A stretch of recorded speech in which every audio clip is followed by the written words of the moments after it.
Aita for giving my girlfriend an ultimatum about her male best friend. I, 28M, have been dating my girlfriend, Sarah, 26F, for just over a year now, and while I love her, there's one thing that's been eating at me since the very beginning, her relationship with her male best friend, Jake, 27M. Jake has been Sarah's ride or die since college, and I knew from the start that they were close.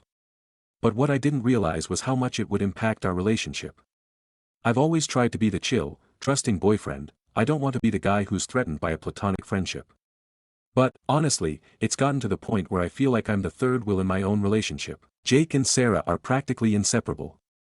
They hang out multiple times a week, dinners, movie nights, spontaneous late-night drives, and I'm usually not even invited. If I try to join, it's awkward, like I'm crashing their private joke-filled world that I'm not a part of. It stings, but I tried to let it go for the sake of keeping the peace. But then things started to cross a line. Jake texts her constantly, even when we're together on dates. It's not just casual stuff, either. He calls her babe and sweetheart, and when I brought this up to Sarah, she laughed and said it was just their thing and that it didn't mean anything. Apparently, they've been calling each other that for years. But to me, it feels like there's more to it. Who calls their best friend babe when they're in a relationship? Then there was the night I stayed over at her place and woke up at 2 a.m. to find Sarah on FaceTime with Jake. She was giggling like a schoolgirl, whispering so she wouldn't wake me. When I asked her about it the next morning, she brushed it off, saying Jake needed someone to talk to. But what about me? Am I just here as background noise while she stays emotionally tethered to this guy? The final straw came last weekend. Sarah and I had been planning a special weekend getaway for our 1-year anniversary, something we'd been looking forward to for months. But, out of nowhere, Jake invites her to a concert the same weekend. Sarah asked me if we could postpone our anniversary trip so she could go with Jake instead because it's a band they both absolutely love. I was floored. Our anniversary, something we'd been planning for months, could just be rescheduled for Jake. It was like I didn't even matter. I told her that this was too much and asked her to set some clear boundaries with Jake, like no more pet names, no more hanging out one-on-one all the time, and definitely no more prioritizing him over our relationship. She blew up at me, calling me controlling and insecure. She even said, "You knew Jake was part of my life when we started dating. Why are you trying to change me now?" Things got worse when Jake apparently told her that I was being toxic and trying to manipulate her. Sarah is siding with him, saying I'm overreacting and that nothing has ever happened between them. She's now furious with me for giving her an ultimatum when all I really asked for were some boundaries that would make me feel like I'm her boyfriend, not just a side character in her life with Jake. Now, Sarah's giving me the silent treatment, and I'm starting to feel like I've somehow become the villain in my own relationship. Am I losing my mind here? I'm not asking her to drop Jake completely, just to prioritize us and respect our relationship. But maybe I've been unreasonable. So Aita for asking my girlfriend to set boundaries with her male best friend, or is this friendship way too close for comfort? Update. I first want to thank you all for the amazing support you all have given me. After reading over the comments and talking to some of you guys, I had made up my mind. I was done being second place in my own relationship, and I was ready to walk away, but what happened next surprised me. Saturday night Sarah came over to talk. I was prepared to have the breakup conversation, but before I could get a word in, she told me something unexpected. She had cancelled the concert plans with Jake. She said that after our last conversation, she realized how serious I was, and it made her think about everything. She told me she had been selfish, that she had been taking our relationship for granted. She said she told Jake she couldn't go to the concert, and instead, she wanted to spend the weekend with me, no distractions, no third wheels, just us. I was honestly shocked. Part of me didn't believe it. For months, I had been asking her to set boundaries with Jake, and suddenly, she was doing it. It felt surreal, like a last-minute effort to save something that was already broken, but she seemed sincere. She apologized, not just for the concert situation, but for all the times she had ignored my feelings, dismissed my concerns, and prioritized Jake over us. She admitted she had been blind to how much it hurt me and said she didn't want to lose me. It was emotional. She was crying, and I could see how much it scared her that I was about to walk away. For the first time in a long time, it felt like she was choosing me. But here's the thing, as much as I appreciated her apology, it didn't magically fix everything. I told her that while canceling the concert was a good step, it didn't erase all the hurt. I still felt like I had been competing with Jake for too long, and trust once broken is hard to rebuild. We ended up spending the weekend together as planned. We didn't go on the big anniversary trip, but we stayed in, cooked together, and had long conversations about everything, our relationship, Jake, the future. It was a roller coaster of emotions. There were moments where I felt like maybe we could make this work, but also moments where the damage felt too deep to repair. By today, I was emotionally drained. Sarah seemed to think things were heading in the right direction, but I still wasn't sure. I needed space to think. So, I told her we should take a break, give each other some time to reflect and see if this relationship was something we both wanted to fight for. She didn't take it well. She cried again, begged me not to go, said she'd prove to me that she was serious about changing. But I needed to be alone, to clear my head without the constant push and pull of emotions. So, I left. I haven't spoken to her since. We agreed to give it a couple of weeks before we decide anything, but to be honest, I'm still leaning toward ending things for good. Could she really have set boundaries with Jake after everything? I find this hard to believe after months of me begging. I feel like I've already checked out of the relationship, and while her efforts are appreciated, I can't shake the feeling that it's too little, too late. I'll always care about Sarah, but this whole situation has made me realize how important it is to be with someone who values and respects you from the beginning. Someone who doesn't make you feel like you have to compete for their attention. You all think she might have cheated on me with Jake, so Reddit I ask, should I give her another chance or should I go through with the breakup? New update. Honestly, I didn't plan on ever coming back to this after everything happened. I kind of just wanted to forget about it. Plus, Sarah eventually found the post, so I stayed quiet, but at this point, I don't care who I piss off. I think I owe you guys the end of the story, plus a lot of you guys have been asking for an update, so here it is. So, after my last post, we decided to go on a break. We had no contact for 2 weeks, and those 2 weeks messed with my head more than I expected. I didn't know what she was doing, who she was talking to, or where things stood. Eventually, I reached out and told her I wanted to break up. I thought I was ready. She broke down. Cried. Begged. Told me she'd cut Jake off for good. Said she'd block him, delete him, whatever it took. She told me she couldn't imagine her life without me and just wanted one more chance. And like an idiot, I gave it to her. Because I still loved her. This was the second person in my life I could say I truly loved. I didn't want to start over with someone new when I'd known her for so long. She wasn't just my partner, she was my best friend. I didn't want to lose what we had. At first, things were okay. She was more present, we spent more time together, and she tried harder. But I wasn't the same. I had this weird feeling in my gut that I couldn't trust her, even if I pretended to. I just couldn't forget everything that happened. And I won't sit here and act like I was perfect either. When she was trying her hardest, I wasn't putting in the same effort. That hurt her. This went on for about 3 months. It started getting better, little by little. I thought we were making progress. I still wasn't all the way in, but I could finally say I saw a future with her. But the thing that really bothered Jake. She did stay true to her word and unfollowed him when we first got back together. This was almost 4 months ago. But one day while I was at work, I was scrolling on IG and saw that they had followed each other again. I asked her about it and she said it didn't mean anything, that they weren't talking.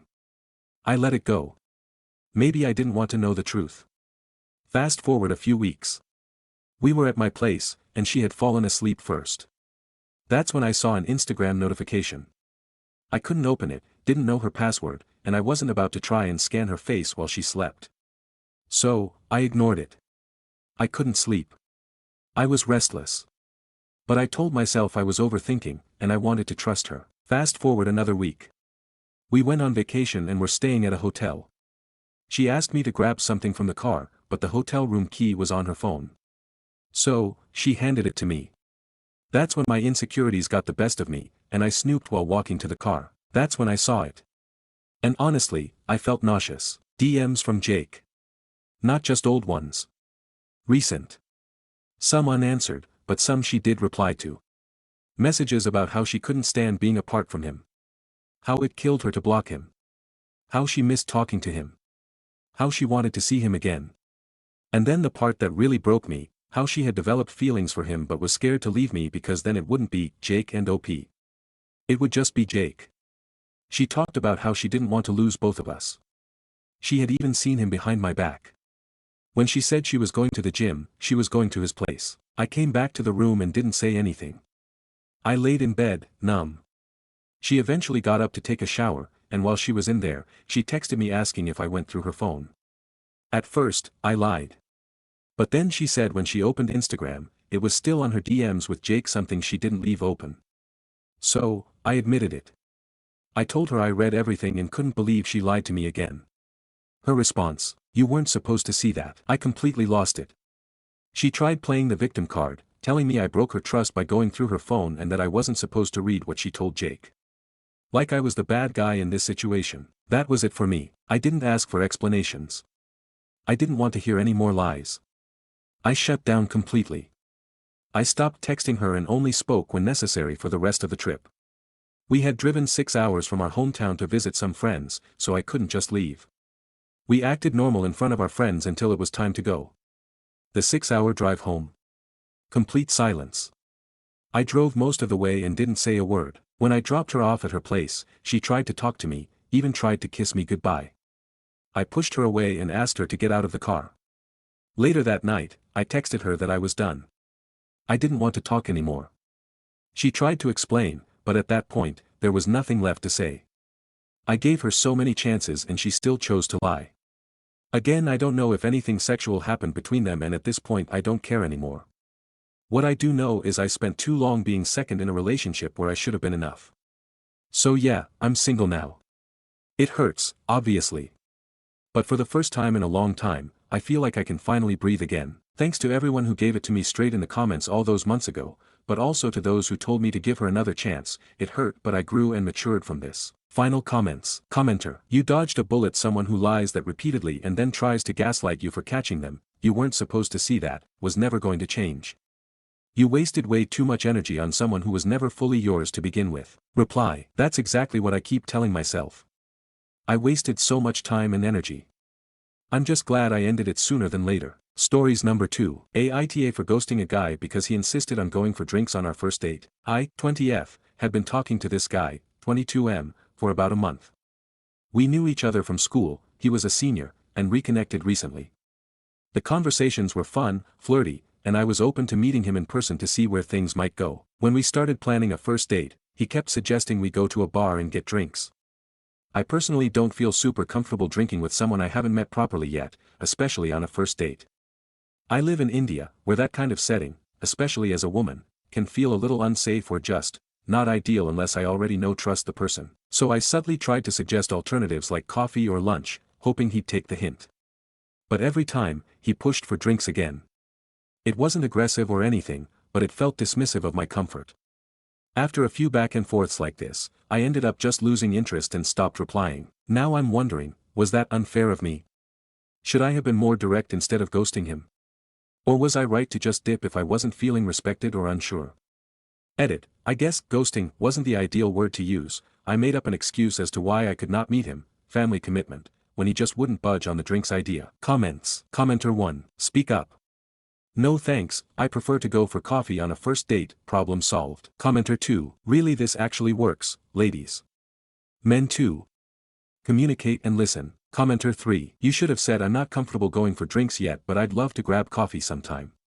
Be more direct. Update. So I thought I'd give a small update since a lot of you suggested being direct rather than ghosting, just to see how he reacts and confirm my instincts. To clarify, I had actually cancelled our earlier plan by giving the excuse of family commitments, because I was already feeling weird about the drinks thing, not just straight up stopped replying like some comments thought. But after reading the responses here, I decided to be more honest, for closure, if nothing else. So when he called, I said something like, "We can try to meet next weekend if you're still up for it, but I'd really prefer not to go for drinks." I even suggested some of my favorite coffee spots. His response: 1. He said he usually goes to the gym or works during the day, so was hoping to meet a little later. Which, fine, that's understandable since he does freelance work. 2. But then he followed it up with, "But I bet you'd be very fun drunk." Yeah, that creeped me out more than I expected. Not only did it dismiss what I just said again, it also gave off the exact vibe I was trying to avoid, like the main appeal of the date was how I'd behave after drinking. I ended up giving vague answers to his follow-ups and haven't taken the conversation further. At this point, I'm pretty sure I'm not going to. Comments. Commenter 1. Dude wanted to get you drunk in hopes he could fuck you. Maybe even rape you. Smart moves, girly. Commenter 2. 100%. If he had any interest in getting to know her outside of sexually, he wouldn't be pushing so hard to get her to drink. He doesn't want to do coffee or any other date BC that won't immediately lead to sex, and he doesn't want to invest meaningful time on up. Commenter 3. Or he can't think of anything to do that doesn't include drinking, and usually to excess. Curious, 14595. Yeah, this guy has a drinking problem. And a boundary problem. And an ethical problem. But they won't be your problems.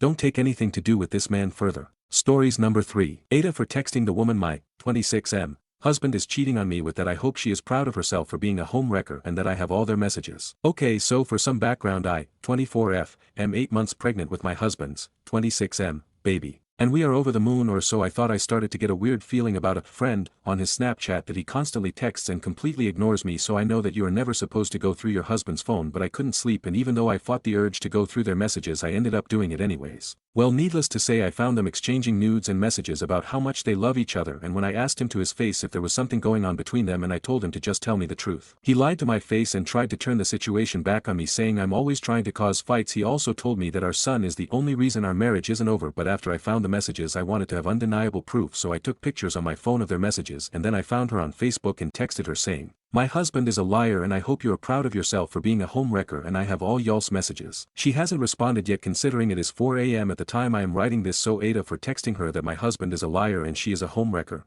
Relevant comments. Does the woman knows OOP exists? Reply. So as far as I know, she does know I exist because he had her on Facebook and his Facebook says he is married to me, so I'm mad at both parties, not just her. Commenter 1. Do not waste energy on her. Leave your husband and blame him for what he did. It's a mess, but you will be better without that man. Commenter 2. Make sure you get a good lawyer. Divorce him and get child support and alimony. Make him too broke to pursue a relationship with her. Commenter 3. OP, your husband is the one who decided to wreck his home, he's the homewrecker. Update. Okay, so thanks for everyone's feedback on my first post about this. And to answer some questions, yes, she knew about me and that we are expecting our son in a month, and she still continued on with him. Yes, I confronted him about it as well with the evidence. He tried to deny it at first, he then broke down and told me it is because I don't give him enough attention. A little context, I work a full-time job while he works whenever it isn't raining because he does lawn care. I did tell his family about what he did, and yes, I plan on leaving him. I just have to get the money to be able to afford the divorce first. Top comments. Commenter 1. Girlie, you don't need to give context as to why your husband cheated. He cheated because he's an asshole, not because you work too much, not because you are tired of looking after his dusty ass, not because you are carrying his baby. He cheated because he's a cheater. And you don't deserve that, full stop. Commenter 2. You leave him first and divorce him when you can. You can move as far away as you want whilst you're pregnant, but once the baby is here he can stop you moving. So think carefully about where you want to live, near family, near friends, etc. And then move whilst pregnant. He can't physically, or legally, stop you. Commenter 3. If you leave before the baby is born, the residency of your child will be where they are born. If that's 5 states away from your current husband, too bad for him. Commenter 4. Please consider getting a different birthing partner and giving someone else your medical POA. You do not want this man being your advocate in your most vulnerable time. Stories number 4. My dad's neighbor asked me to water her plants because I'm retired and clearly have nothing better to do. I was visiting my dad for a few days. His neighbor is the type who always watches from her porch like she's HOA security. I was heading out to run errands for my dad when she flagged me down. Since you're retired, could you water my plants this weekend? I told her I'd be busy helping my dad out with a few things. She rolled her eyes and said, "You're retired, clearly you don't have anything better to do." I blinked, smiled, and said, "Actually, I do, just not for you." She huffed and went back inside. Dad told me later she's been calling me lazy to the other neighbors. Which is hilarious, considering she's that one who asked me to do her chores. Stories number 5. How can I, F24, deal with the fact my boyfriend, M26, dreads the idea of getting married? My boyfriend, M26, and I, F24, have been together for 5 years and he is being weird about marriage. We've talked extensively about having children in the future, buying a house together, and have even discussed how we want to handle finances after getting married. I thought we were ready to move forward in our relationship, but he told me months ago that he will not propose until he had $10,000 saved. I didn't agree with that number, but he would not budge. The discussion about marriage came up a few weeks ago and he caught me off guard. I showed him a video of someone talking about elopement because I know a big wedding would be overwhelming for him, and he lashed out. He told me that he would dread whatever we do to get married because he hates having attention on him. This honestly upset me a bit, but I tried to let it go and move on. I'm not someone that needs a huge wedding, but I've always looked forward to celebrating the love I have with someone, and it was a bummer to hear that he didn't feel the same way. I tried talking to him about it again, but he had genuine anger about the topic. I dug deeper and tried asking if he had talked to his therapist about why he was so upset about it, and it was revealed that he ghosted his therapist 6 months ago. Obviously I wasn't particularly thrilled about this fact. He eventually opened up and said that he doesn't have an emotional attachment to getting married and he's upset that it isn't exciting like most people tell him it should be. The number he gave me was just a goal because he doesn't have emotions telling him that it's time. I once again tried to let it go until he had a chance to talk to a therapist about it. His parents brought up us getting married this past weekend and he told them that he wasn't looking forward to a wedding, and to try and make myself feel a bit better I said something along the lines of, "At least you'll enjoy asking me," to which he replied, "That's not the word I would use. I genuinely don't know if I'm crazy for wanting to stay with him and work this out." He made an appointment with his therapist to talk about this, but he's saying that he doesn't feel ready and can't name a single reason as to why he isn't ready. He's had a ring given to him by his family for around 3 years now but hasn't made much progress on a proposal plan from what he's told me. I'm not upset that he hasn't proposed yet, but I'm incredibly upset at his behavior towards marrying me. I've had to make sacrifices in this relationship, but I wasn't expecting to have to reduce my expectations to near zero regarding getting married. All I want is a chance to marry someone I love, wear a pretty dress, and have good photos that I can appreciate later down the line. It doesn't feel like I'm asking too much, but I've been wrong before. TLDR. My boyfriend dreads getting married and I don't know if I should put up with it. Comments. Commenter 1. It's been 5 years, he's been moving the goalpost and admitted he has no positive thoughts about marriage. I think you should decide now if marriage is a deal breaker or not. If it is, you need to start preparing to leave. You can't convince someone to happily marry you, they need to want it for themselves. You deserve someone whose life goals align with your own, as does he. Commenter 3. Even if he does marry her, it's not going to be a good marriage. He will be bitter and resent her for making him do it. It will poison everything.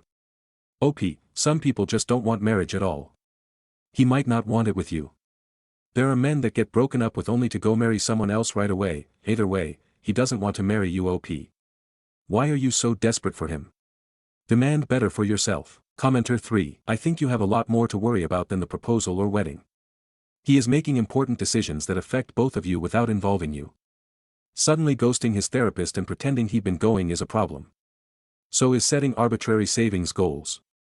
He is not ready for marriage, which is far more important than the wedding day. I'm not trying to burst your balloon about a pretty dress and nice pictures. It's perfectly fine to want that. But to be married, you really need a teammate who considers your feelings and opinions as much as their own. Update. Hey, I made a post about a week or so ago explaining that my boyfriend was suddenly acting really weird and angry about the idea of a wedding. It took a bit of time for him to think about it, but he sat me down the same night that I made the initial post and read me a letter he had been working on for about a week. He explained it was the second draft and not super polished, but when he started reading it, I felt the blood drain from my face. It was over 2,000 words about how I'm depressed, and here's all of the ways it affected him. He acknowledged it was the worst depressive episode he's ever seen me in, and instead of trying to get me help, he compared my negativity to his ex-girlfriend. He said so many hurtful things and later admitted that he never considered how the letter would affect me. I asked for a copy of the letter to go over in my own time, and as I read it on my own I realized that there was no saving the relationship. I will never stay with someone that would spend a significant amount of time writing something so hurtful and then saying it to my face. The idea of having children with someone who doesn't understand how damaging and hurtful their words are is a deal breaker. The crazy thing is, this man also has depression and I've helped him through numerous depressive episodes without raising an eyebrow. I've been there when he couldn't get out of bed for days, I was there when he couldn't feed himself, and I supported him the best I could, and in return I get a shitty-ass letter telling me how I'm not good enough because my depression makes him feel yucky. We've been living together for years and signed a year-long lease about 2 months ago. The only way to break said lease is to pay 50% of the remaining 10 months. I'm not rolling in money, so that's not an option.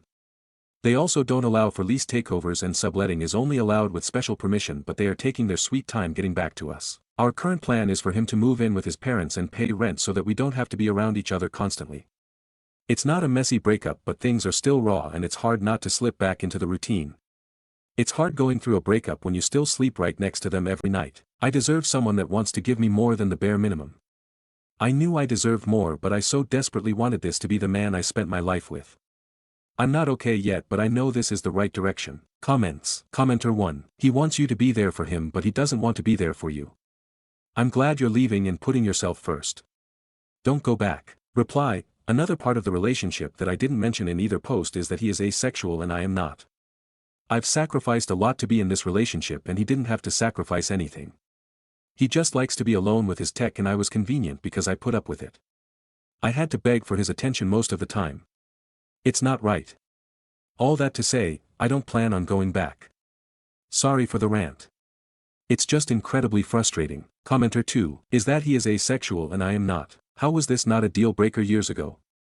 Jesus, take the L on this one, but you'll be exponentially better off within 6 months. Reply, because I had enough love that I was willing to work past it. I didn't value my needs over his comfort. Sounds bad, but I figured it wasn't a necessity in my life. Intimacy would have been nice, but I wanted to spend my life with him, so I worked with what I was given. Commenter 3. All due respect, this is such a fundamental incompatibility and you are young enough to not really know how much of a sacrifice that might feel like in 5 years from now, let alone a lifetime. Everything you've written about him does not help, having to beg for his attention, total lack of empathy for you.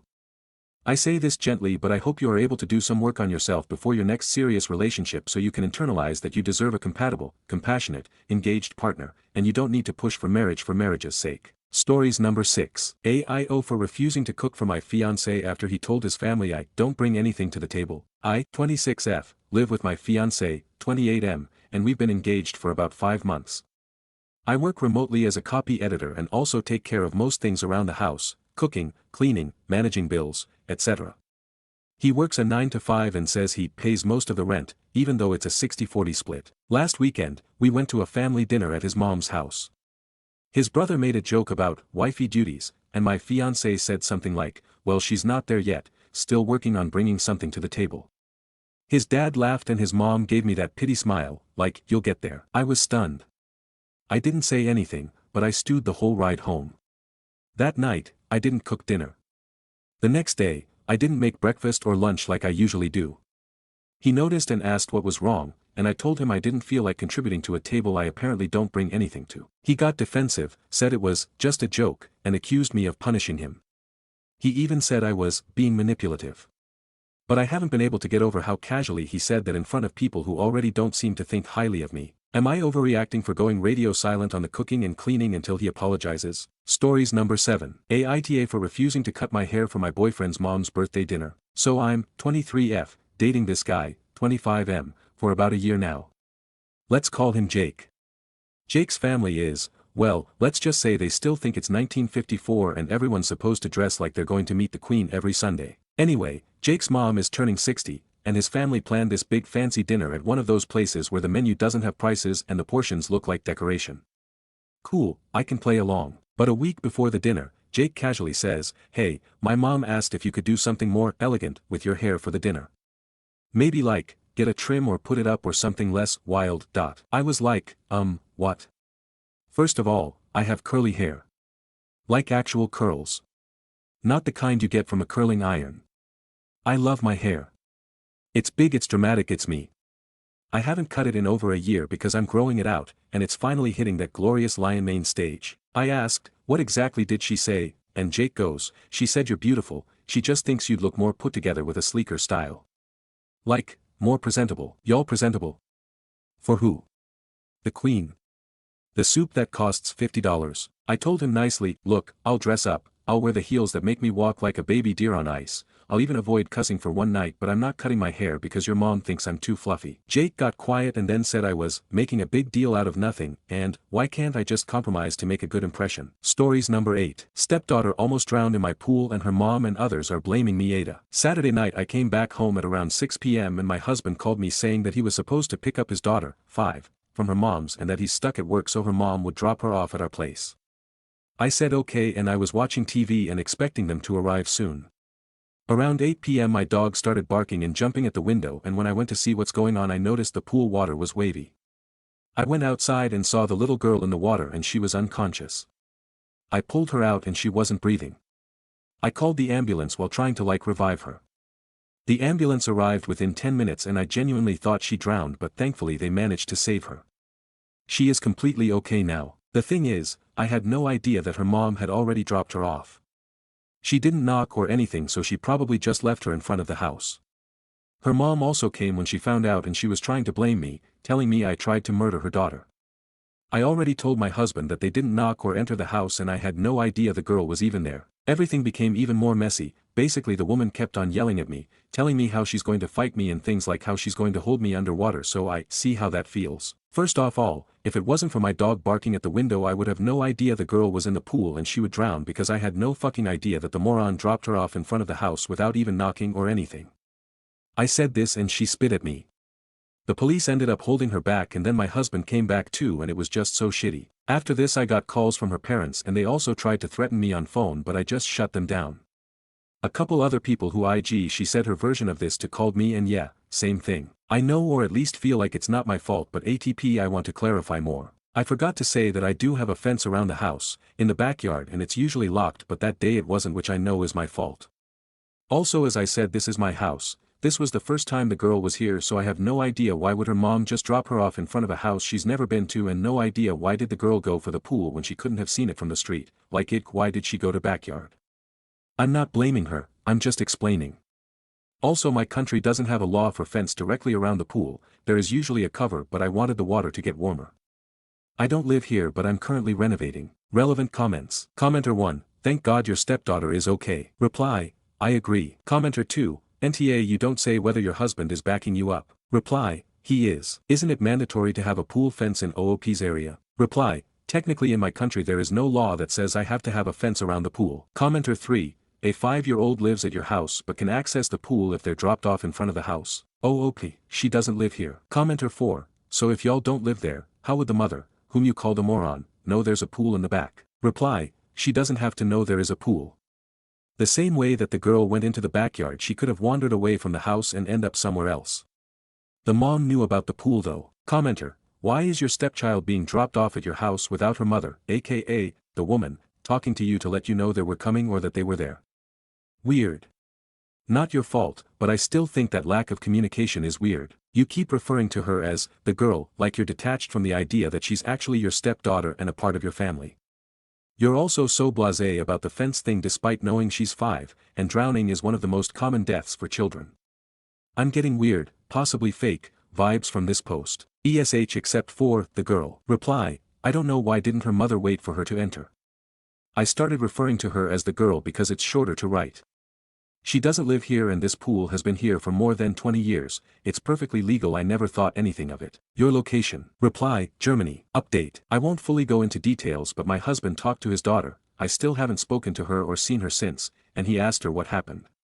So they arrived to the back of the house and not actually to the front because they thought that was the front, which is fine. Still, the mom did just drop her off and drove away thinking she's going to knock on the door and come inside. Thankfully, neighbor's camera actually caught one side of the car and it very obviously shows that the car stopped for not more than 30 seconds and since it caught the driver's side, it's visible that the driver, the mom, didn't exit the car and drove away. So the girl said that she was going to knock on the door but she saw a frog in the grass by the pool and wanted to pick it and bring inside. Gate for the backyard was open and she went inside, frog was running away from her and fell in the pool. She tried to reach for the frog and fell inside. Even though what happened was horrible, thankfully she is okay now and it didn't cause any serious damage. I already said in my previous post that the gate was unlocked but, even worse, she walked in through other side which was completely open.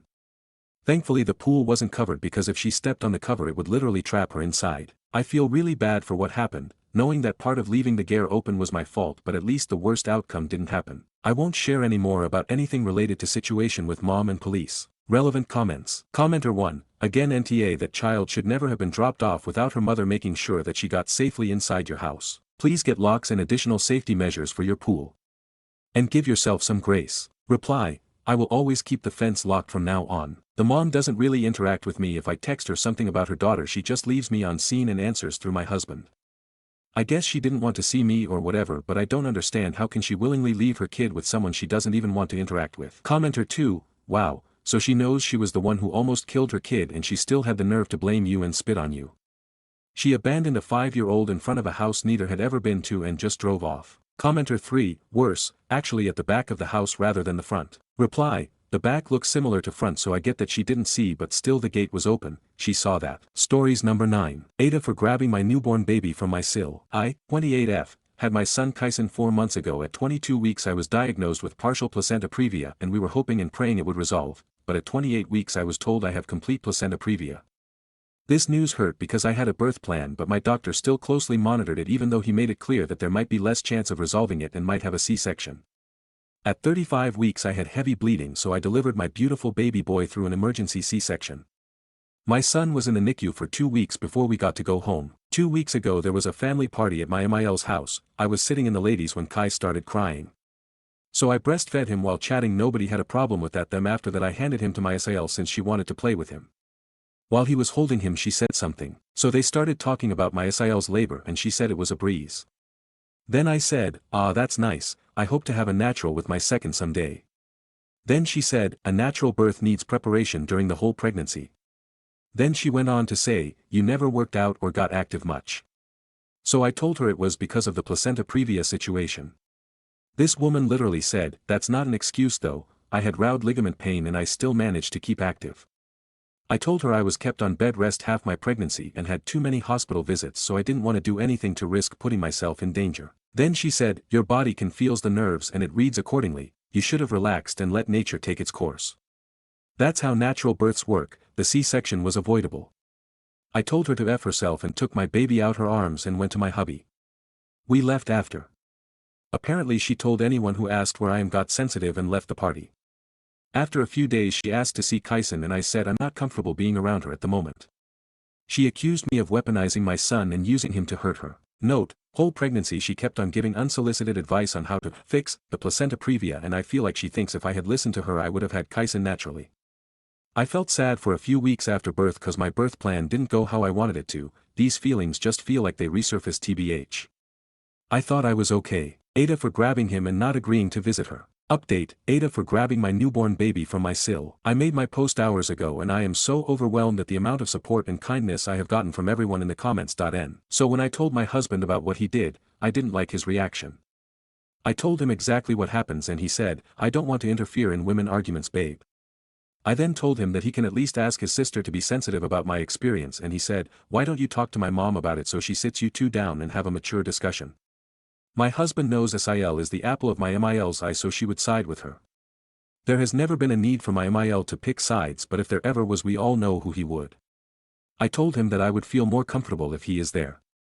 But he said it's a birth thing so women should discuss it. I mentioned in a comment on the original post that my hubby suggested therapy. He feels like the only reason I was offended by SIL is because I have not gotten over the fact that I had an emergency C-section. I mean, he is right, but I just really want him to talk to his sister. Is that so wrong? I want his support and for him to make things clear to her. If you are wondering whether I have support system like family, then no, I don't. My parents are in a different country and I live in my husband's home country. I do have a few friends. That is why I appreciate all your kind comments, they mean a lot to me really. Update, Aita for grabbing my newborn baby from my sill. Hey everyone, first off I would like to thank you all for the support I got on my 2 other posts. The love and support you gave me was more than appreciated and it gave me the courage to do what I did today. I saw some comments saying I named my son Tragedy, my husband, and I agreed that I would pick the first name and he would pick the middle name so we both get to name him. If you don't like the name then I don't know how to help you with that. Besides, I did not want his first name on the post, so I used his other name, Kyson. I now realized that I could have just used a fake name. Today a lot happened. I talked to my SIL and MIL and I also talked to my husband. It went terrible actually, that is an understatement to what happened today. My talk with SIL and MIL took place at my Mills house at around 10 a.m. I got there and they were already there. I expected my hubby to have gone with me but he didn't. My SIL got to the point and asked me why I was so upset at her. I reminded her all that she said to me and she said, "Was I wrong though? You are just offended that I spoke the truth." I remembered all the advice I got from your comments and I told her what I had learned about placenta previa and her misinformation. I also told her about the difference between round ligament pain and placenta previa and what I went through. She rolled her eyes and said that's what doctors want to do so they make money off of C-sections. My MIL the whole time sat there defending her and saying I shouldn't take it to heart while SIL still stood on all she said. SIL called me incompetent and sensitive, so I said some colorful words and was walking out. BTW, I was baby wearing. She grabbed my arm and pulled me, telling me she isn't done talking and that I am walking away with her nephew. I told her to let me go or I'll get her arrested for handling me in that manner, so she let go. I told them when they are ready to behave like adults then they will see Kyson. I was so scared of standing up for myself but I did it, my hands were shaking lol. I got home and hubby wasn't there, so I got Kai to take a nap and called my dad. I spilled everything to him and he was furious. He told me to either move out or fly back home. I told him I have to talk to hubby first and I will tell them how things go. When hubby got home later in the afternoon I was breastfeeding, he came into the living room and asked how the meeting went. I could tell he had a sour mood. I told him it went bad and he told me, oh I know. He told me that his mother is so hurt by my disrespect. I told him how they behaved and he told me that I am trying to say his mother is a liar. So basically his mom called and told him I was screaming and shouting at them, she told him I was hysterical and even rattled Kai up. SIL backed MIL up so it was like a tag team. I explained what actually happened and he said all this drama wouldn't be happening if I didn't overreact to a few comments made at the party. I was shocked. I told him I thought he was supposed to defend me and he said he can't ruin the relationship with his family because of my insecurities. I told him that I will leave with my son and go to people who actually care about me and that my dad will book my flight. I walked away with Kaisen and he grabbed my arm and said his son goes nowhere. He told me he was tired of my continuous complaints about his family. He said if I was still hurt by those comments then maybe I'm the problem and need to look into fixing it. He brought up a few memories I don't want to mention but just past experiences with his family. At this point it was getting loud and Kai was crying so I told hubby to relax. He didn't, let's just say the living room wall understood he was angry. So I told him I want to go somewhere I feel safe. I left with Kai and we are currently in a hotel. I want to move to another city, and start life fresh there. I can request for a transfer. My husband expresses himself audibly when angry so what happened after that was so unusual and a shock. He has called me asking me to come home and that he was just frustrated. He know this account and he know about the posts, so he saw the comments that I got. He sent a message about how I let strangers love the internet get into my head and convince me against my family. He said he felt torn between supporting his sister and supporting me and I can't blame him for not knowing which side to take. I told him I don't want Kai to grow up in such an environment and stopped replying. I don't know if I was dramatic or I did too much. I still don't understand why he got so angry and why he reacted that way. I also want to know why his mom and sister lied to him. I don't know, there's a lot of uncertainty right now but Kai and I are safe. I will talk to a lawyer about the next steps to take. I feel at peace. I have gone through so much in my 5 years of marriage, I now want to raise my son in a healthy environment. Thank you for all the support really. Update, Aita for grabbing my newborn baby from my sill. Hi everyone, I want to thank you for the support I received on my last post, it really meant a lot to me. I did not reply to all your comments but I saw most of them and I appreciate all the advice I got. This is my last update for a few months, I will final update maybe around December or November. Happy, belated, Father's Day to all the wonderful dads out there, biological or not, kids or not, you are all amazing. So the police took my statement and I showed them the bruising, they opened a file for my case. They talked to my husband and SIL advising them to keep their distance. I want to apply for a protection order so they don't come near Kaisen and I.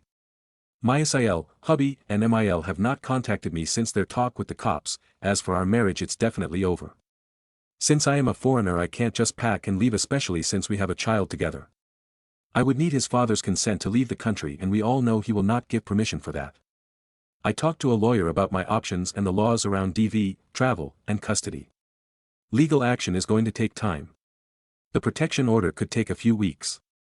Since I want to leave and take away his parental rights, I have to prove DV and that he is unfit and can potentially hurt Kaisen. Kaisen also needs a passport. The whole legal process will take time, months if we are speaking. If my husband does contest anything then it will take even longer. I was told it could 6 months or more to fully sort out the custody and permission to leave the country with baby Kentucky. It's not gonna be fast but I'm willing to have the patience for this if it means safety for my son and I. Good news is my parents and brothers are flying over, they will arrive end of this week. So yeah, yesterday that was all I did, met the police and a lawyer, also moved to live with a friend of mine and her husband. My dad and brothers said they want to talk to my husband, soon to be ex, about men stuff. I don't think that's a good idea, lol. The stress and everything of this has made my milk supply drop significantly. In my first post I mentioned in the comments that it is low but it has gotten worse. I really want to be able to fully feed my baby and it's so hard to be hydrated and eat well. I need sleep. Kai has also been very fussy. This update might be all over the place but I made progress. Hopefully in a few months' time I will be giving a great update from my parents' house. I didn't do a lot but there's so much to do but it's one step at a time. I might not respond to all your comments but I promise I see your advice and appreciate it heavily. Thank you for all the support. Stories number 10. My boyfriend, 24M, planned a road trip with me, 24F, and his 3 friends. I have been uninvited. For starters, my boyfriend and I have been dating for 4 years. Our anniversary was in April and for it we had planned to do a road trip. Obviously that couldn't happen. Last month he had brought up the idea of a road trip with me, his friends, 22F and 24M, and his friend's girlfriend, 24F. This would be happening next year. I thought this was a good idea as I am friends with his male friend and his GF but not necessarily his female friend. To tell you the truth, I've always been quite wary of their relationship. Previous BF cheated on me and I've still got some insecurities I need to sort out. I hadn't heard more about it since the trip was brought up in the first place, so I asked my BF if it would still be going ahead. He said they had decided it would be a no girlfriends allowed trip. I was fine with that. Me and him could always go ourselves another time and I know friends need time to hang out without their partners. Nothing more was said about it until today when I happened to glance at his screen and saw that they had made a group chat and were talking about it. I also saw his friend's GF was messaging in it. I asked him why she was in it if she's not going. He got defensive and instantly turned his screen away from me. I asked him why he did that and he said it's a private conversation. I then asked if I could look through the messages. I found out that she is still invited and it's just me who's been uninvited. I would understand it if she was one of his friends, but she's actually not. In fact, I haven't heard him say one nice word about her. I guess my boyfriend just doesn't want me there, but is fine with someone he dislikes. I feel so left out as I was made to believe I was part of this friendship group but none of them have even asked me why I'm not going. I don't know if I've misconstrued the situation and have made a big deal out of nothing, but I'm just incredibly hurt by this as it's not exactly fair she gets to go when I can't. I'm planning on talking to him about it tomorrow but I just want to get advice. Relevant comments. Commenter 1. Your BF is not being a stand-up guy here. And that should concern you. If a bunch of my buddies said they didn't want my wife along on a trip but were taking theirs, I'd tell them to have a good time and send a postcard. Dude should always stick up for his partner always. Reply. Yup, if this was the other way around I'd be adamant my boyfriend got to go. Has OOP met the friends or the other girl? We're not exactly friends, but I have been out with them before, not his female friend. His friend's GF doesn't know the female friend either, but both guys, my BF and his friend, are friends with her. Commenter 2. You haven't even met this other girl. She's probably the one who doesn't want you along. Might be inappropriate talk and actions. Commenter 3. Your boyfriend is probably dating the girl, friend, or wants to be. Update. I really hesitated in posting an update but I've received many messages inquiring about it. Thank you to everyone who gave advice. I confronted my boyfriend the day after posting this. Turns out, he didn't want to tell me that his friend's GF despises me. I was shocked at this as when we've been around her she's been nothing but nice to me. He showed me a private message she had sent him and she had demanded I didn't go on the trip. She also told him I was cheating on him. I was really shocked so I messaged her and she said that she was uncomfortable with her boyfriend being around me as I was really flirty around him the last time we hung out. That's absolutely not true. If I was being flirty, don't you think my boyfriend would have saw that? Plus, I have enough respect for my boyfriend that I absolutely would not do that ever. My boyfriend's told me stories in the past about how his friend's GF is very controlling, paranoid about other girls and won't even let him have female friends. I just didn't think she'd act that way with me. The only thing I can think of is when we last hung out I accidentally touched his leg as we were at a cramped booth together, so she's definitely reaching there. Also, during that night she had made a huge deal about him messaging another girl so much so we had to leave early as she demanded to go home. My BF kept what she had sent him to himself as he didn't want to cause any more rifts. He only has the two friends. He made the excuse up so as to not hurt my feelings. I get it, I do, but I'm an adult and I can handle someone disliking me. He thought he was sparing my feelings, but why he thought I would be more hurt by someone I barely know disliking me than from being essentially uninvited from our anniversary trip is beyond me. It feels as if he took her side in it. I know he hates confrontation and that's fine for him, but I want a boyfriend who can stand up for me. He doesn't even know her for God's sake. I'm assuming he didn't want to lose his friend. His GF is very manipulative. To tell you the truth, I also thought he was planning on hooking up with his female friend. With two guys and two girls going, how could I not think that? I'm not breaking up with him. We talked about it and he's not going on the trip. He's told his male friend the situation and he is likely going to break up with his GF as this isn't the first time she's did this. If anything's unclear I apologize. It's a whole shitshow. Relevant comments. Commenter 1. WTF, he uninvited you because his friend's GF doesn't like you? He didn't even stick up for you. What a spineless SOB. He let her trash talk you. He was more considerate of her feelings over yours and took her side. This is not okay. Ugh, I'm so mad for you. It doesn't matter if she doesn't like you. However, your BF should not uninvite his own GF just because his friend's girlfriend doesn't like you. He should have backed out of the trip the moment his friends didn't want you there. Instead, he uninvited you, lied, and covered it up for her. He was planning to go without you. He is not a good BF. What kind of boyfriend priorities his friend's girlfriend over his own? This says a lot about him. I'd break up with my BF if I was in your position. Reply. This is the first time anything like this has happened. We have had a good relationship up to this point.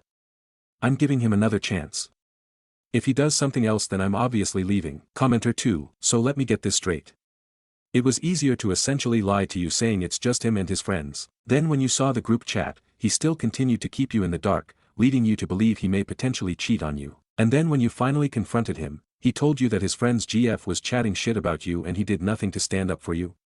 Instead, he decided to make you look like an idiot and disinvite you, bending over backwards for someone else's girlfriend. And you're okay with that? Reply. This comment made me break up with him. OOP makes one final small update. Final update, I broke up with him. I've been reading all the comments on both posts and came to the realization that I'm unhappy, and that's likely not going to change unless I do something about it. OOP replying to how one commenter can make her decide to leave the relationship. You hit the nail on the head there.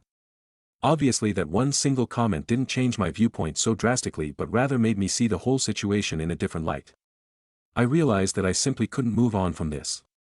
Yeah, this subreddit is notorious for telling people to break up, but what else was I supposed to do? He broke my trust and I don't want to always feel second best to his friends. I have respect for myself. I'm not going to be in a relationship where I'm unhappy. Stories number 11. Aita for siding with my husband and not with my kids. Okay, I know the title sounds bad, but for some context I, 36F, have twins with my ex, 42M, a girl, Olivia, and a boy, Enzo, who are now 16 years old. My ex is one hell of an asshole. We ended our relationship because he had cheated on me while I was pregnant, and not happy with that, he never paid child support and was absent from their lives most of the time, only coming back once or twice during the year to play the fun dad, but well, of course his absence affected my kids a lot. Anyway, when Olivia and Enzo were a year old, I reconnected with an ex from high school, Ian, 36M, and we started dating. The main reason we had broken up is that I wanted kids in the future and he wasn't sure, and since 2 seemed more than enough for me, that problem was out of the way. Ian wasn't involved at first with Olivia and Enzo, but after we moved in together over 2 years later, he began to help me with them without me having to ask, which I was really grateful for, and they eventually formed a bond. We got married, and Olivia and Enzo called Ian Dad for as long as I can remember, although they always knew he wasn't their biological father. Ian and I make the same amount of money, and we live in a house I inherited from my father, and Ian only earns a bit less than me. There's not a big difference. With time, my ex went from showing up once or twice a year to not showing up at all for a couple of years, which is when their bond became even stronger, and Ian told me he wanted to adopt them because he saw them as his own kids, and he truly felt like their father. However, that never actually happened because it was a legal mess in our country we didn't want to get into. Now, last year and out of the blue, my ex showed up again, claiming to be a different man now and wanting to rekindle their relationship. They fell for his act despite Ian and I warning them about not trusting him completely, which is okay, I guess. They have a right to want a relationship with him. The problem started when they began to ignore Ian. It's like they were treating him like a replacement they no longer needed, and of course my husband noticed this.